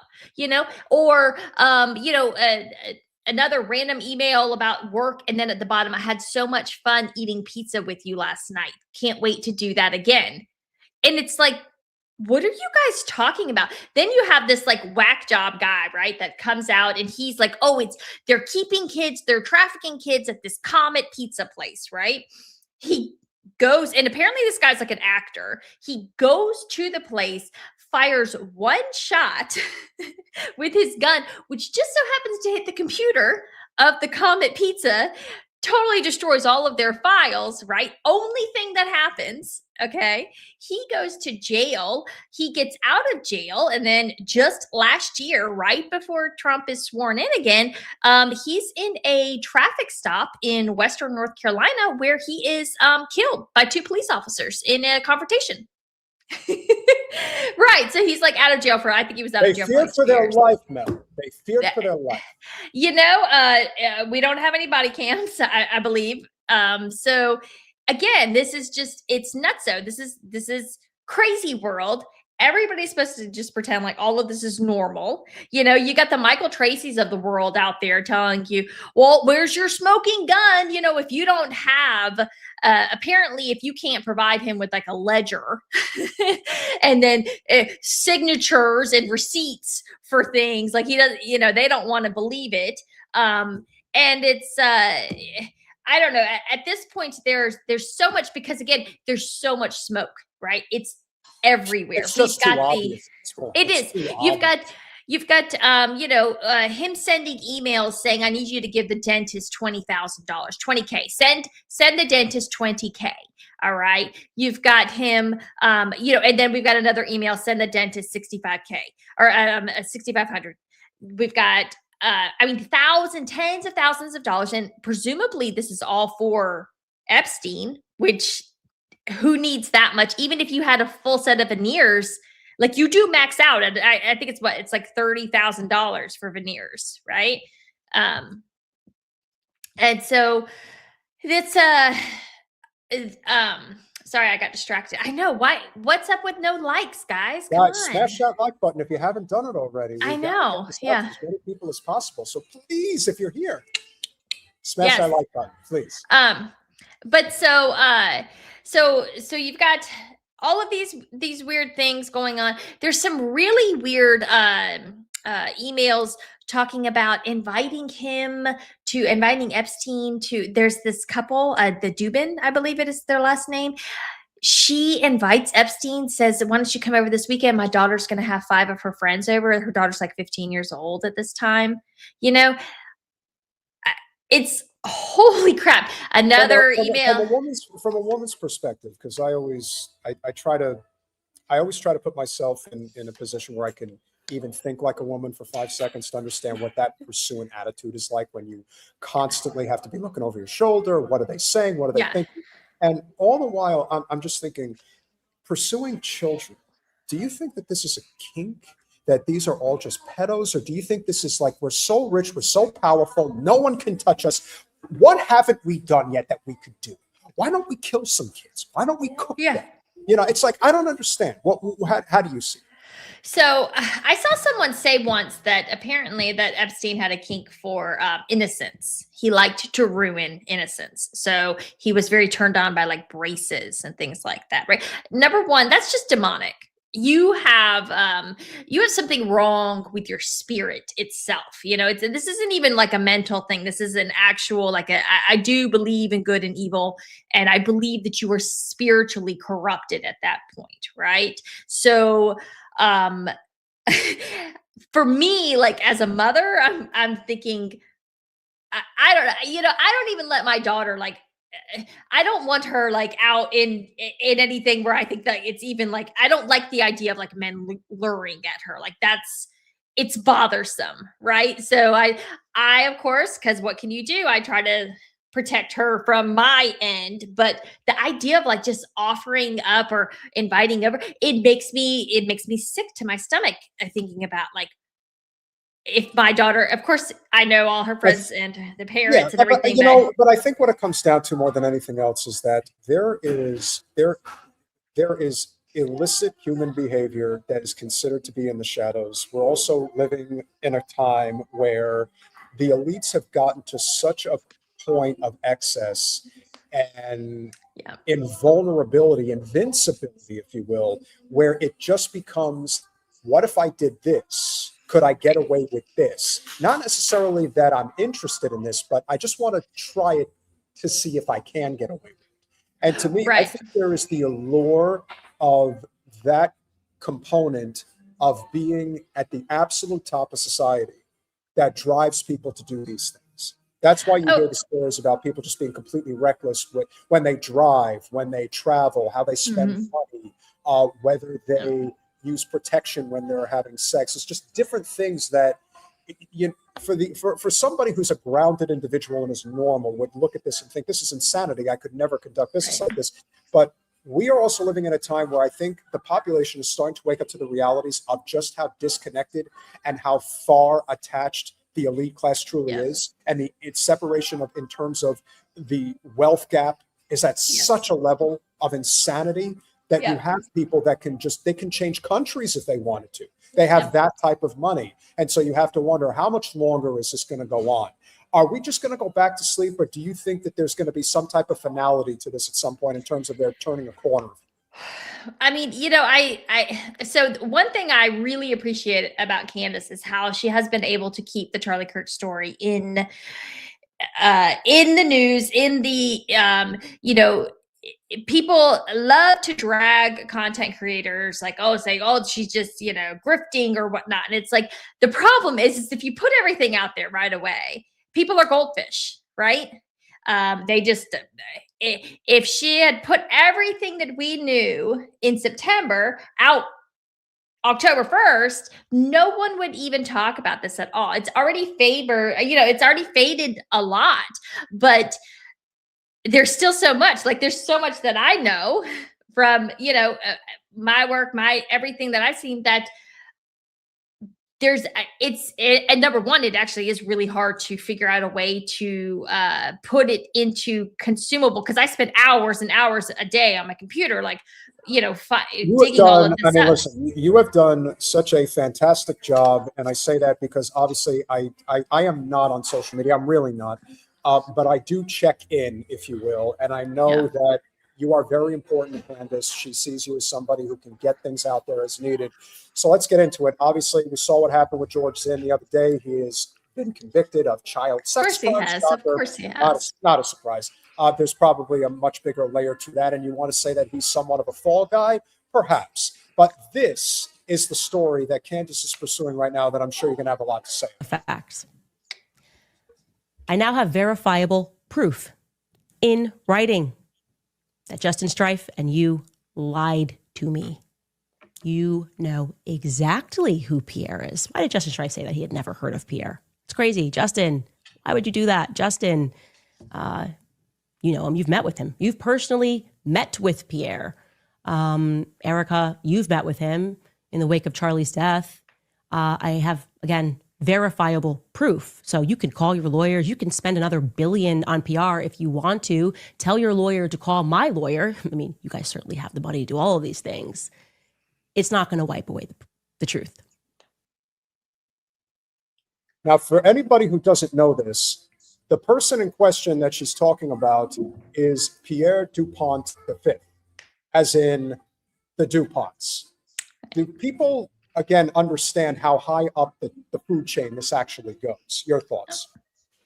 So, you know, something that's interesting is when you start looking in the Epstein files is that he's in Paris a lot. The French are very much in this. It's interesting the way that I feel like French society in general, or the country of France, has kind of, in American society, we like to poke fun at the French, right? We kind of dismiss them. They're often cheese-eating surrender monkeys, as we call them. Exactly. But you know, the thing that's always been interesting about France that I think I will never forget is that when they talk about where did Kennedy's assassins come from, the elephant in the room has always been they came from France. Like, that's where they flew them in from. So to say that there is a history of French assassins would be an understatement. So this is very interesting. Yeah. So that was so the Egyptian planes always going to France. They're always going to Paris. They route from they route from Egypt. Transponders, of course, are always turned off in the first a couple hours of their flight, the first hour or so. So they're routing from Sinai to the U.S. to Paris. Well, actually to Canada, and then to Paris, and then back to Egypt. And it's this giant circle, really. You see throughout the Epstein files, and nothing. He's got this house in Paris. He's always going to this thing in Paris. But of course, what she's talking about is the way that the DuPonts apparently own the state of Delaware, which I don't think anyone in this country knew until Candace started investigating, right? The biggest tax haven in the United States. Exactly. You know, of course, everybody, I mean, it's a little bit of a thing. It's funny. I did some FEC filing work on Tim Scott, right? And he's running millions and millions of dollars into this shell company that he registered. He didn't register. Someone registered it in the state of Delaware one day before Tim Scott put $2 million into it for quote unquote consulting fees. This company does not exist in any way, shape, or form other than on paper in its Delaware filings, right? And so so I made a joke about that. Here's the thing. When I made a joke about those Delaware, I said, of course, this shell company gets registered in Delaware. I was attacked by bot farms. That was the first time I had ever had a coordinated attack, clearly a coordinated attack by a bot farm. This was pre-October 7th. Now I get them all the time. As Jen likes to say, you flew a little too close to the sun. Yeah. And so that was the first time that because again, I always try to remind people, bots don't just exist, right? Like, people have to pay for these things. Someone is paying to attack this narrative. So again, Jen's 100% right. If you get close to the sun and it's worth it, they will expend money to shoot you down, right? And so we know Delaware is shady with the LLCs, right? We know that because you can't trace it. You can hire someone. No one will ever know who actually owns this LLC. And this is where they all register. Well, there's actually a handful of states now that do this, but Delaware is definitely the most generous as far as taxes go, because you can register, but you don't have to pay any taxes in the state. And it gets a little weird, but once you found out a number of years ago that this is where both Hillary and Trump were doing their business, it's well, it couldn't be more obvious what's going on here. Right. And so Pierre DuPont, Candace had a legitimate, a real threat on her life. Everyone tried to like dismiss this. This was turned into the FBI. The FBI absolutely did treat this real. It was real. They treated it like it was real. They wouldn't say anything about it because they didn't want to, who knows if they were coordinating or not, but she did the best thing she could have, which was just to put it out there for the whole freaking world, right? But so that really kind of exposed what was going on with these French actors, and I do feel like they have like kind of pulled back a little bit. So, but when so after Candace had that threat on her, about 2 weeks later, she has the meeting with Erica, and Erica and Justin Strife come in because Strife is the new COO, of right, TPUSA. of TPUSA, and they both play stupid because, of course, Candace has just had this threat on her life about, from the French, like the actual French, and they say they don't know Pierre, never met him, have no idea. This is a man who lives in Delaware. The family apparently controls the entire state. It's really nuts when you start looking at how much, even just like property that they own. Oh yeah. Yeah. Oh yeah. And they own a lot more than people actually realize. The DuPonts go back 2 centuries. And there is something very sinister about that family. When you think about the billionaire ruling class that has completely destroyed communities, killed hundreds of thousands of people through chemical poisoning in various places. We saw what happened in East Palestine, in Flint, and there are places like that all over the country. And the DuPonts are as guilty as any dynastic family in the history of this country. And they are directly tied in with Charlie's assassination. So we're going to continue with what Candace has to say. Oh, yeah. Yeah. They, the truth is that there was a deal on the table with Pierre, who, yes, is from France, born in France. And that deal was worth billions, not millions, billions, plural, billions of dollars. Just after Charlie was shot, and again, I have proof, Pierre had a phone call with Justin Strife. He also had a phone call with Mr. Don Orico of Turning Point USA down in Tampa. And you know what's really odd? Somehow this Frenchman, Pierre, he knew that Charlie was dead before the rest of the world did. How did he know that? How did he know before I knew? Especially because he wasn't yet a donor to Turning Point USA. Why was he given so much priority? Frenchman. I'm interested. I know that after Charlie died, that deal went through. Yeah. So it really does make you wonder who Mr. McCoy was telephoning right after that shot, because I'm going to tell you something, Mel, and you probably know some things that you can't even repeat. I don't think it was Erica Kirk that he was calling as soon as that happened. I'm just putting that out there. I'm just saying. I don't think that's who he telephoned. Oh, you mean when he's calmly walking away on his phone, It's done.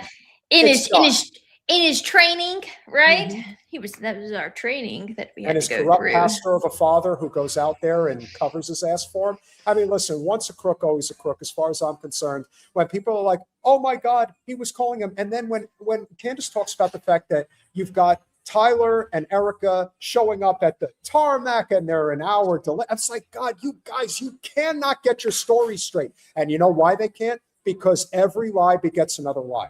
When you tell the truth, you don't have to think about it. You're just telling the truth. When you're lying, you can't cover your ass. There's always something you're going to fuck up on. And as we know, they've done it a million ways to Sunday, as it was. Right. Well, a lot of people will always say, oh, you think everybody's in on this conspiracy, whatnot. And number one, the first thing people need to understand, no, do I think that Erica, loaded the gun? No.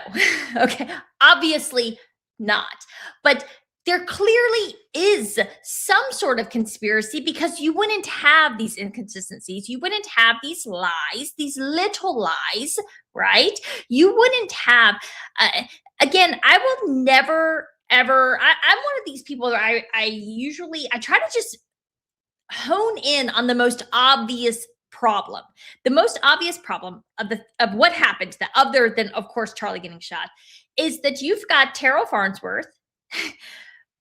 Charlie gets shot within I believe 52 seconds. Terrell Farnsworth scales a 6-foot wall. Like he's like physically lifts his entire body up on this wall, climbs up on these rocks, pulls out his phone, and within 60 seconds, it's a little less than 60 seconds. Oh, thanks, guys. He starts recording himself, right? So he pulls it out and he's like, they just shot Charlie. Oh my God, he's dead. They just shot Charlie. 60 seconds. Who is they?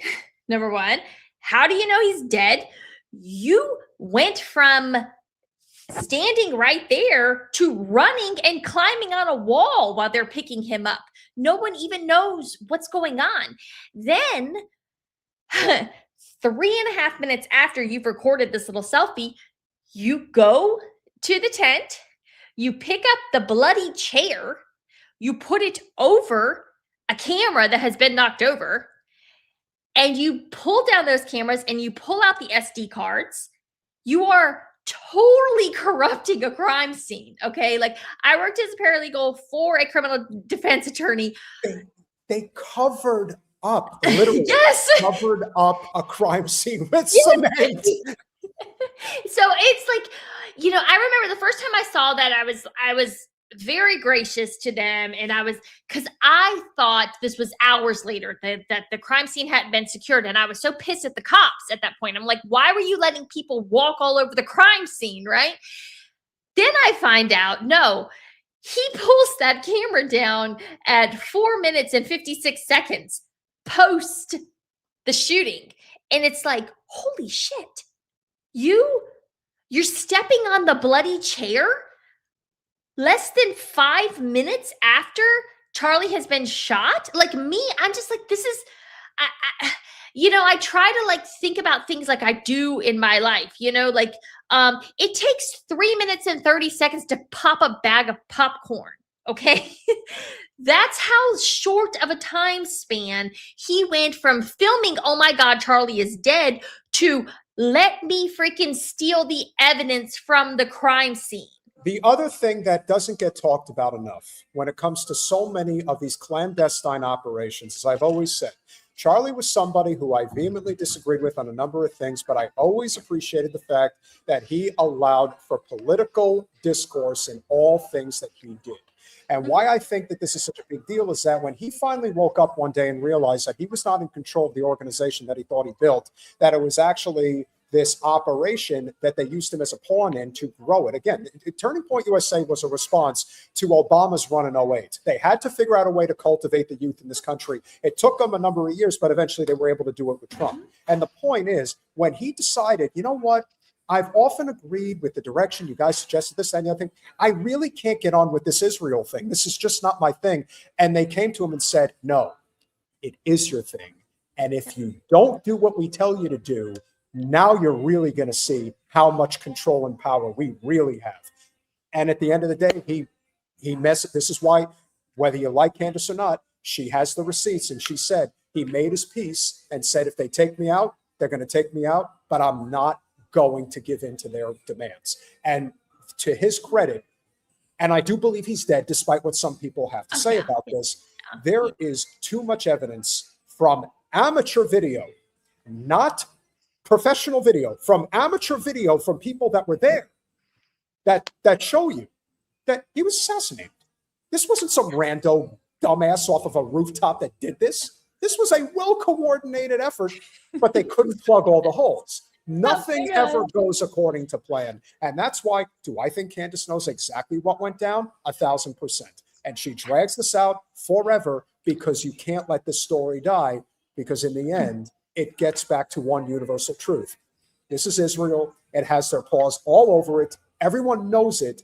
And no matter how much they want to try to whitewash this thing out of existence, as long as people like you and I are talking about it, it will not go away. Right. And then maybe there might be some justice, not just for Charlie, but for the United States and its citizenry that is done with this relationship with this Zionist psychopathic state. for good. Yeah, yeah. You know, when I'm talking, I don't know. I saw the video. It was 11 minutes after it happened. Was the first time that I saw the video. Israel. Like, it's, oh my God, they killed him. Holy shit. You know, I was pretty upset. You know, I didn't like. And of course, you can search my Twitter page. You can see I rode Charlie so hard on Israel, like I never stopped. Right? It was like, holy crap! It was very frustrating for me. We were mutuals. He would interact with my campaign finance stuff a lot. He was good about. He never took offense to like riding Republicans hard. So I appreciated that. Right? He was much more diplomatic than me. He would like my posts, you know, if I would talk about just kind of humanizing Palestinians, right? He would like my posts. Okay. He wouldn't comment on them, but I knew he like saw them. Okay. So it used to give me hope, but it would still piss me off because I'm like, I know you're seeing this, and why aren't you doing better? Why aren't you doing like Candace, right? Because when you consider how much money, power, and influence is on the table, Charlie is as responsible for putting Trump in the White House as anybody. That's how big of an impact he and his organization actually had, because the one thing that's always been the most difficult for the GOP since Obama has been cultivating the youth vote. And he was able to figure out a way to do that. Now, the beautiful thing about the conservative youths in this country is that they're very libertarian. So there isn't this neocon streak like, let's go to war. That's what we're on. You know, no one gives a flying F about Ben Shapiro. And that's a beautiful thing, that we do not have a youth movement that is interested in him. They're more interested in people like Tucker and Candace.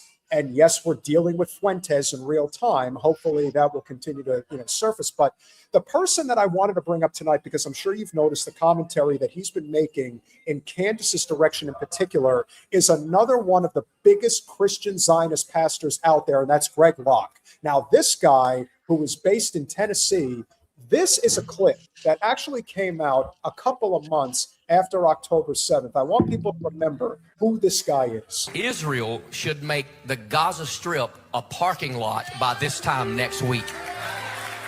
Destroy the whole thing. And anybody that's going to support this Hamas nonsense. Listen, Joe Biden ought to be tried for treason. You understand that? Now, I get it. Obama's the real president behind him anyhow, and so he's the one that ought to be tried for treason. So I hope Netanyahu's a leader and he just mows the whole thing down by this time next week. I have often said that, as stereotypical as this is, the Jewish Zionists provide the money and the Christian Zionists provide the flock. That's how this has worked for a very long time. And Locke is one of the absolute worst of them all. Why is he coming after Candace as hard as he is right now, in very vile threats, as far as I can tell? Your thoughts? First of all, Greg Locke is a heretic. He will absolutely burn in hell if he does not repent. Okay. He is not a real Christian. He clearly is not. I'm a Christian. Nothing that he just said it jives with Christianity. I hear this and I see you draped. I'm sorry, if you are a Christian, your job is to bring people to Christ. When you are draping yourself in political ideology like this at the pulpit, it infuriates me, it disgusts me, it repulses me. Sorry, I have to get that out there. I cannot stand this man. He is a heretic, and he is leading those people to hell in his congregation. That said, he's also on the payroll. He just is, okay? And you also need, these people are actors, right? He absolutely is an actor. Locke, Hager, McCoy, Metaxas, Copeland. Can't forget Kenneth Copeland. Yes. Copeland is. They say that demons. He's the scary. Like if they say if you could see a demon, he's got demon eyes if ever. He does. He's got those club fingers too of an alcoholic, right? He's just awful. But no, so there's a whole list of them, but they're all on the payroll. They get paid. I have tracked this. I've been tracking right now. What I've been tracking is the Philos Project, which is that's Paul Singer's baby out of Paul Singer, who is Manhattan Institute funder. He's the head of the Elliott, I believe it's Elliott investments, and he's the guy just pretty much got Trump to overthrow Maduro, right? Because he now owns the rights to Citgo. But so Paul Singer's baby is the Philos Project, which when it was started was supposed to be this kind of like, we're for Christians in the Middle East, right? And we're going to combat ISIS, which of course we know who funded ISIS. And you're doing a little bit of noticing there, Mel. You're not supposed to. You're not supposed. I've done a hell of a lot more than noticing. I've tracked the shit. All right. Okay. So you can find it. But so Philos is actually one of the original funders of the NAR, which is the New Apostolic Reformation, which is this kind of bastardization of Pentecostals. I was a little hard on the Pentecostals. I actually got a lot of pushback from people in my own personal life who are Pentecostals, and my whole life I've known them. They're good people. I don't have anything against Pentecostals. I was actually a little shocked to find I was getting my hair done, and I was talking to the lady who owns the salon. She's not my hairdresser, but she owns the salon. And she, at the time, I'm sitting here talking crap about Pentecostals, and she's doing a Pentecostal preacher's wife's hair. They're listening to me this whole time. And I start talking about this NAR movement. And this woman, her husband, they have a pretty decent sized congregation. She's like, I've never heard of this. She calls her husband. Her husband's never heard of this. And then we start talking about the 7 Mountain Mandate. So that actually gave me hope that, okay, they haven't infiltrated all of them, right? And of course, they all listen to Candace. Everybody watches Candace, and they're waking up. So that's one thing. That's the reason why they hate Candace so much. Because when you get, the Pentecostal preachers' wives listening to this stuff, this crap that Greg Locke is pulling, it doesn't work anymore, right? Because what he's asking you to do is to close your eyes and your ears to reality, right? Which is the fact that Israel's dropping bombs on babies. Okay. They're murdering women and children and innocent men in tents every single day. There's nothing Christian about this, okay?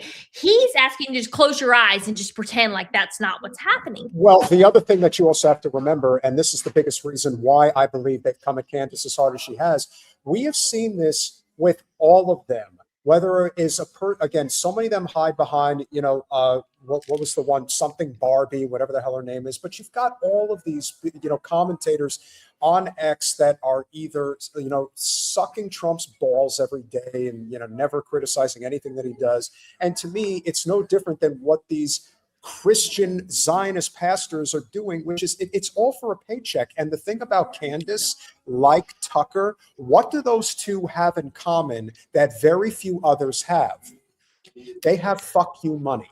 And when you have fuck you money, you do not have to answer to anybody. And the fact that Candace is married to somebody who, in my personal opinion, is connected to MI6, there is a lot of things that people can do that others can't. And when you have that ability to use that leverage for good, hey, you have my respect, because who else is going to do it? That, to me, is really what it comes down to. So somebody like Greg Locke, who is all the more ready, willing, and able to get on his knees in more ways than one for that paycheck, and you're going to get in the way of his ability to make a very comfortable living by saying, I'm Israel High. Of course he's going to come after you. Why the hell wouldn't he? The guy's a psycho to begin with. So it's easy to see why he's threatening Candace in the way that he is. When you get psychopathic people you get in the way of their money, there's very little that they'd be willing to not do to protect it. Well, going back to what you said earlier, you know, when you talk about these rich and these elite and the kind of the gap, right? The income gap, the wealth gap. We've reached a point where I do think so you get so much money, right? All your needs are provided for. These people get bored. They have holes in their hearts that aren't filled with things like family and real friends and you know, the things that actually make life worth living, right? They're never religious. They don't seek good. They don't seek a higher power, nothing like that. So they have to fill the hole in their hearts and in their lives with something. And very often, so most of the time people just go for more monetary things, right? The more money, they just buy more shit, right? They get bigger cars, houses, you know, Jeff Bezos, you know, builds a freaking boat that you have to take down a bridge for whatnot, you know, just a bullshit like that, right? And then some of them seek much darker things to fill the hole, obviously, because the dark calls to them, right? So, but if you have the FU money, the fuck you money, and you don't have a hole in your heart, see, you know, that you have a family, you have children who love you, you have friends, and you have a strong faith, right? It actually makes it really easy to pursue the light, to pursue the good, right? And when it comes down to it, really is a spiritual battle that we're fighting. It's good, it's light versus darkness, good and evil. I know that sounds simplistic to people, but it's not actually. It really is what it all comes down to. Now, of course, it gets more complicated when you get into like what drives each thing. But you know, you have to seek the light. We do. We have to recognize the darkness, and we have to go towards the light. And it's hard, and you have to go through trials and tribulations and things like that. But I think what you see, and we saw with Candace, I mean, they certainly put her through the darkness trying to get out of that. And yeah, if you have the ability, if you have the financial ability, then obviously it makes things much easier. You know, going back to, you know, when I said Charlie liked my stuff, and that's why I would get so pissed at him, because I'm like, I know you see it, and you're not doing enough, right? And then they killed him. And it wasn't, and the thing that and this is the thing that I think people need to understand when they talk about people like Tyler Boyer. It's like, are they dirty, corrupt sons of bitches? Of course they are, but they don't have you're talking about amateurs. You're talking about this was the biggest political assassination since Bobby Kennedy. Like, there hasn't been something where somebody had that level of impact in the political arena that got removed. Like, there's been other attempts on people's lives. I mean, listen, Reagan almost spit the bit in 1981. Yep. There's been moments, but in terms of actually taking the person out, that this has not happened. So to say that it's a significant story would be an understatement. And it's a significant story because we know where the roads are leading. And that's why having this conversation tonight, I thought, was immensely important, because these stories are not going away. And now that we know that the justice system is not going to do anything for we the people, it is incumbent upon we the people to provide our own form of justice to those that have been destroying our country from the inside for far too long. If somebody like Candace, who may very well see some of our conversation tonight, realizes what Jen and I's politics are, but then realizes that we are fighting on the same battlefield because it's a common element that we're fighting against, that's how change actually happens. Nothing scares them more than seeing somebody like us doing this. If somebody that's in her corner, like Tucker's doing it, yeah, they know what to expect from them. But somebody that has it in with the populist left is talking about this, nothing scares the shit out of them more, because they know that this is a class war. And as soon as the average person picks up on that and is willing to put differences aside, we're going to cross a Rubicon in the not too distant future. And that's why I am glad to be in the fight with you. I know we have our disagreements, but I still love you. And I still appreciate all the hard work that you provide. Never for Eddie Lee. Never forget the USS Liberty. We've had 3 surviving members from the USS Liberty on our show, Rachel Corey and Now, the ongoing genocide, we never forget. We will never, ever, ever let them forget what they have done in Gaza. Ever. Ever. Ever. That will never happen. You don't ever have to worry about that. No, and it will. And until Palestine is truly free, that is going to result in the end of the Zionist state. And may that be the case. Final thoughts before you go. Can't thank you enough for coming on this evening. No, thank you so much for having me. Yeah, so when you're big, when you have a big name, it does take courage. So I do say have some patience with your people, but we should have patience with people who are in charge because they have shown a willingness to murder. They have shown a willingness to kill. It was sad for me to see Marjorie Taylor Greene bow out. I understand it. I get it. They freaking blew Charlie Kirk's neck open on live television. So I get it. It's scary, but we should be patient. We should encourage the good, discourage the bad. But at the end of the day, hold everyone accountable for their choices. You are responsible for your votes. You are responsible for the things that you advocate for. Okay. And if you can't say anything, then just don't say anything, don't counter signal. That's another big thing. I'm like, if you know, and maybe you're not in the position for whatever reason, the very least you can do is just don't counter signal. That's kind of one of my things that, in private, I talk to a lot of people. I talk to members of Congress.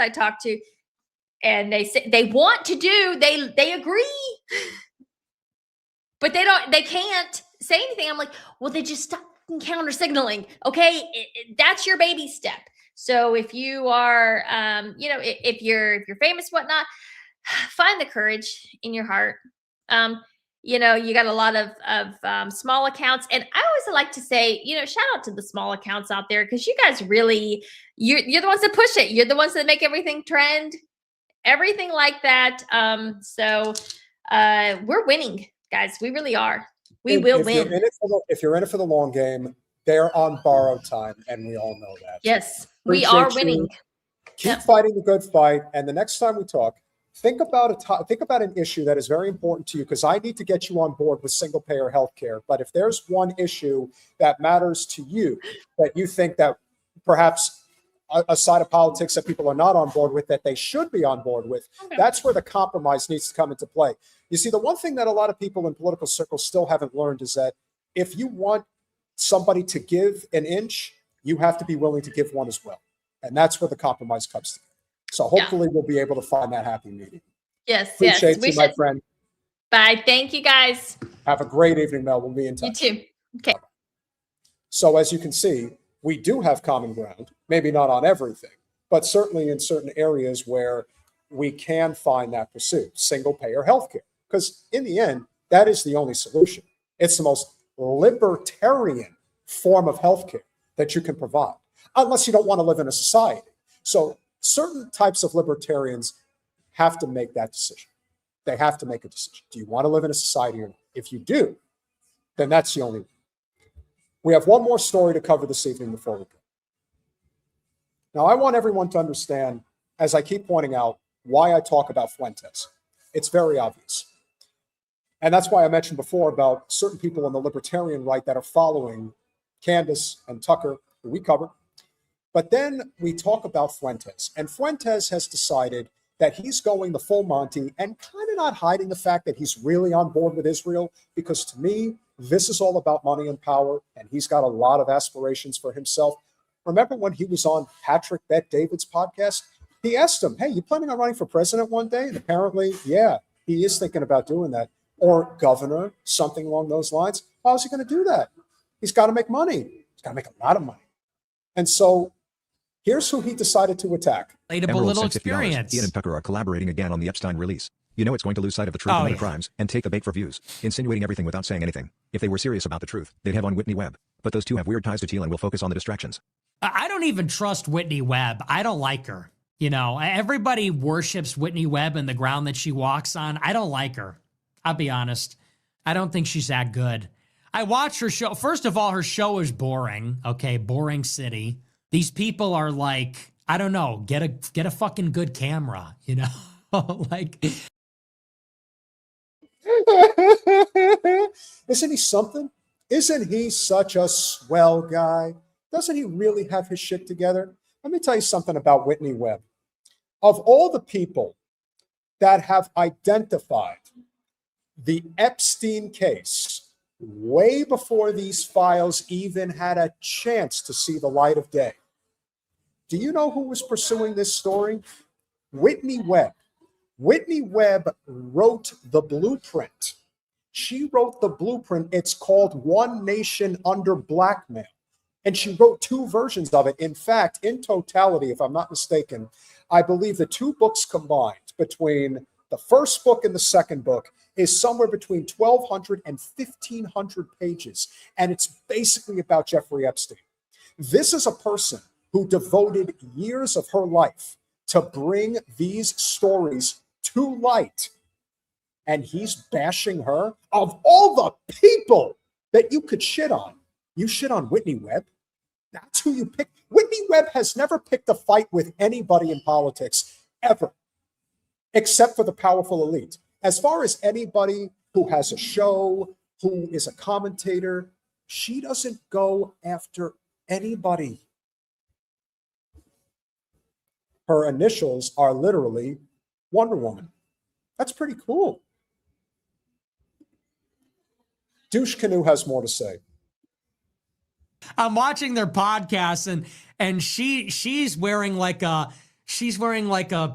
zip up hoodie, sitting cross-legged on her couch with her fucking boyfriend with, like, I don't know, red wine in a coffee cup. Like, I don't know, be professional. Like, can't you build a nice bookshelf like Emily Jashinsky?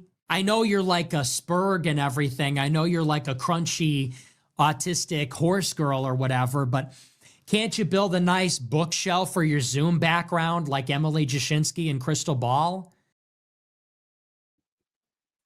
I don't understand what horsey woman he's referring to. If he's referring to her physical appearance, which again is just pathetic. She's a nice, homely looking girl. So what the problem here is, I don't know. But as has always been the case, Fuentes has a propensity to hate on women. And great catch, Jen. Coming from the dude with a jungle for a background, I am not going to play that ad or that yeah, you mean the ridiculous ad, bigoted ad that Trump threw out there the other day, and now Fuentes is going right along with it. Listen, there is a ridiculous okay.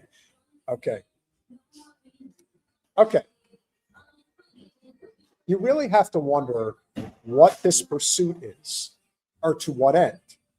So anyone, again, who is a Groyper, who thinks that Nick is a swell guy and he's just doing God's work, like we should be a Christian nation, let me assure you, if he's not a Fed, then he's a fool and he's a fraud.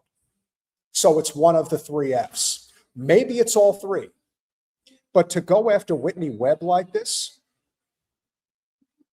the only way somebody would go after Whitney Webb, the author of the Epstein files, is somebody who's getting marching orders from Israel. There's no other way. No other possible way that this is the reason other than that. Because there's no way Whitney Webb would ever acknowledge his existence. Unless... What the fuck? She's sitting there with her Logitech webcam with her zip-up hoodie pulled up over her with a coffee mug full of red wine, and her boyfriend's in his pajamas. They're cuddling next to each other on the couch, and the show fucking sucks. It's just boring. It's just like Yapperville City. And most of it is highly speculative, honestly. A lot of what they say, I'm like, all right, can we get to the fucking point already? I also, she don't follow me back on Twitter. So what is that? What's your fucking problem? So there it is. She doesn't follow him on Twitter. And isn't that the end all be all of existence in a world where you do not have any interpersonal communication skills outside of what you do in front of a camera 24/7, there's a lot more to life than whether or not somebody follows you on social media. You know, Nick, I know you have a very big ego, but let's be clear. If you really wanted to get in touch with Whitney Webb, there's a thing called tagging somebody, putting their @ sign and saying, hey, Whitney, I'd like to have a conversation with you on social media. I'd like to have you on my podcast. Let's talk. No, he can't do that because, again, he doesn't know how to communicate. Why there are so many people that feel that his pathway is the right pathway, I don't understand. However, I also understand why a lot of people are hurt and why they are drawn to somebody like him. Let me assure you, he is not leading you to prosperity. He is not leading you to prominence. He's not leading you to salvation. And no, this is not a Christian nation. We will never be a theocracy because we believe in the separation of church and state. We believe in the Constitution. You don't believe in that? Get the fuck out of this country. Because if there's one thing we should universally agree on, it is that. And when he talks like a heretic, like he does, that's a problem. But now he wants to go after Whitney Webb. He couldn't make himself look like an op more if he tried. And, you know, she complains, oh, no one invites me on big shows. People invite her, and then she's like, oh, I have like bad internet, and I like forgot to reply. Okay, so that's my beef with her. But yeah, I mean, Ian Carroll is just a flat out idiot. Looks like a total freak. Him and Tucker is just like Tweedledee and Tweedledum. It's Dumb and Dumber. Doesn't get much worse than that. You know, you got one guy talking about, I was remote viewing aliens with the CIA psychics, and then I woke up and I was covered in scratch marks, and I kicked the 6 dogs out of my bed and to investigate if there was any ectoplasm on the door. And then you got Ian Carroll. I don't know, man. Just stick to delivering the pizzas. 30 minutes or less. Let's try and focus on that. 25 $25. For those who don't know, Ian Carroll, who is a handsome guy and a strong, buff guy. Ian Carroll's about 6'5". He's a big guy.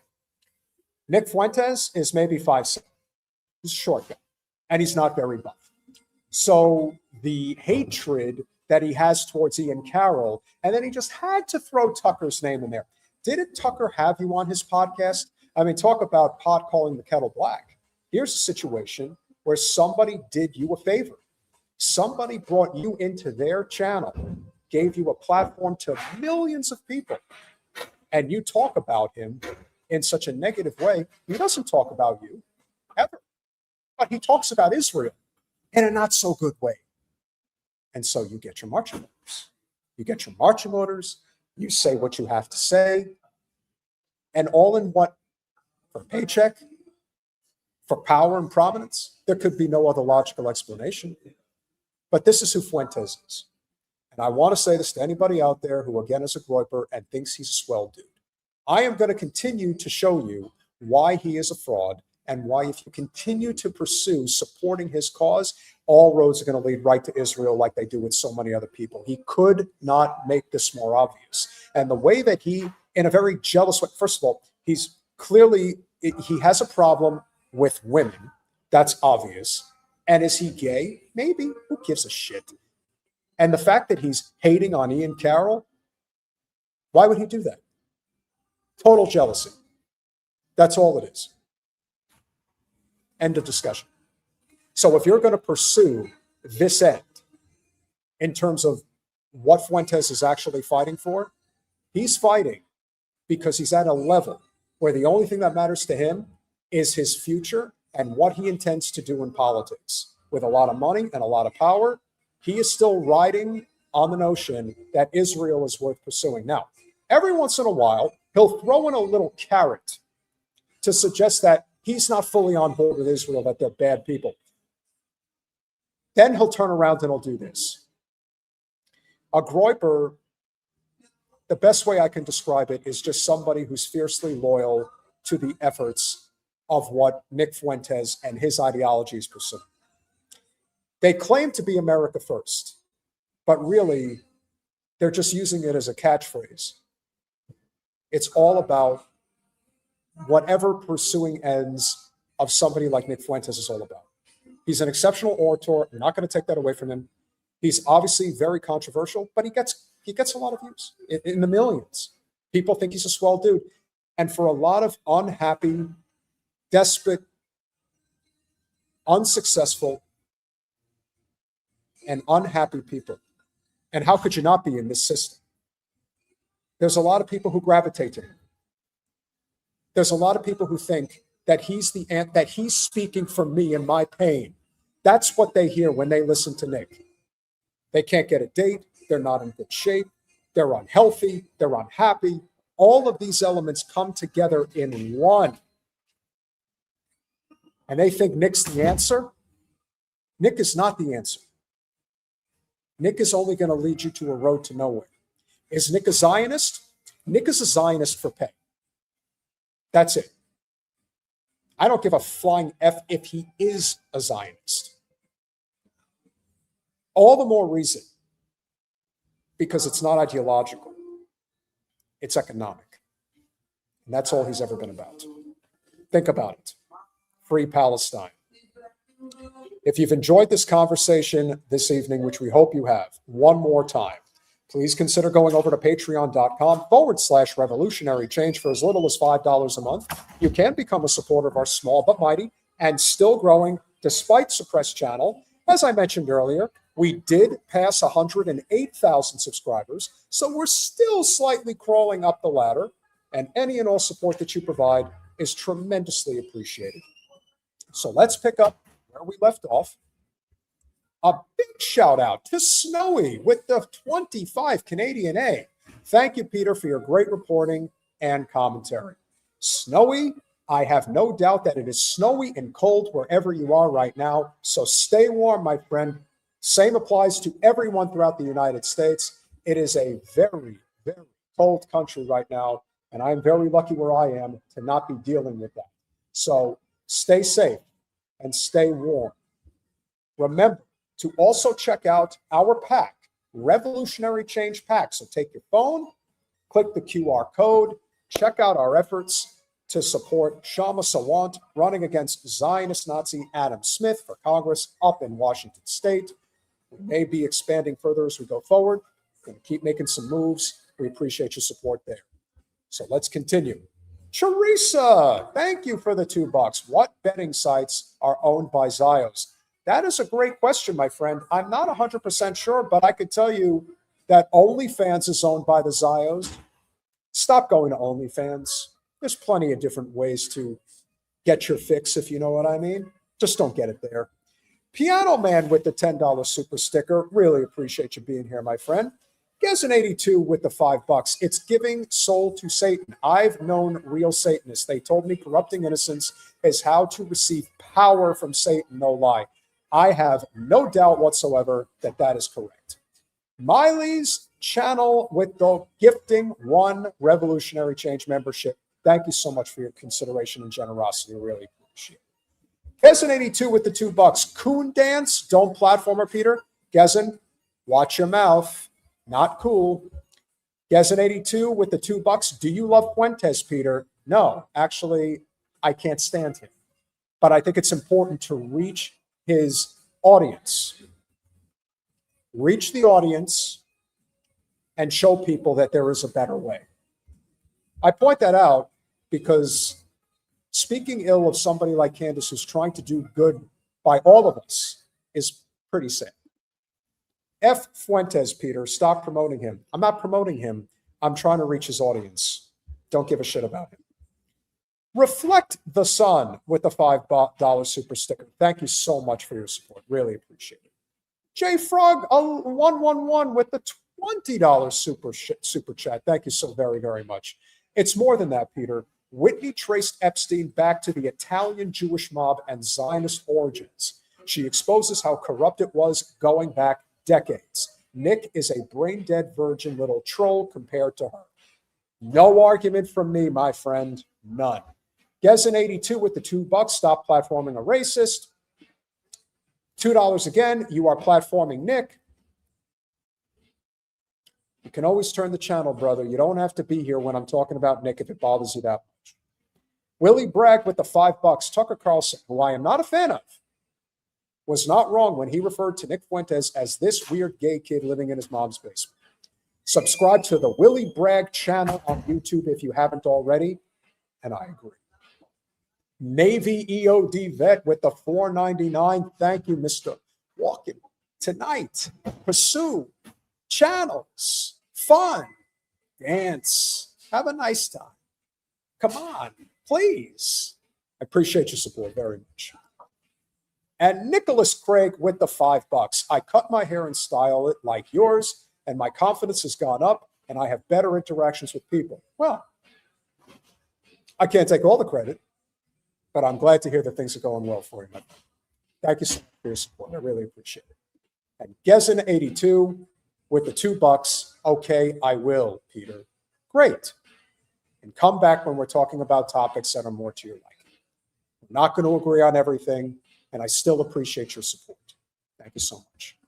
And one more time, please go to patreon.com/revolutionary change. For as little as $5 a month, you can become a supporter of our small but mighty and still growing channel. We want to thank you all for being with us this evening. I also want to remind everybody to not only supporting us over at Patreon, but you can also subscribe to our channel at Upscrolled and Rumble. Revolutionary Change on both channels. So find us on Rumble, find us on Upscrolled. That's where you can follow us. You can also follow us on Instagram and Facebook. We are still on both channels. Smash that like button, share and subscribe. Do all those things that we ask you to do. We love you all. We appreciate you all.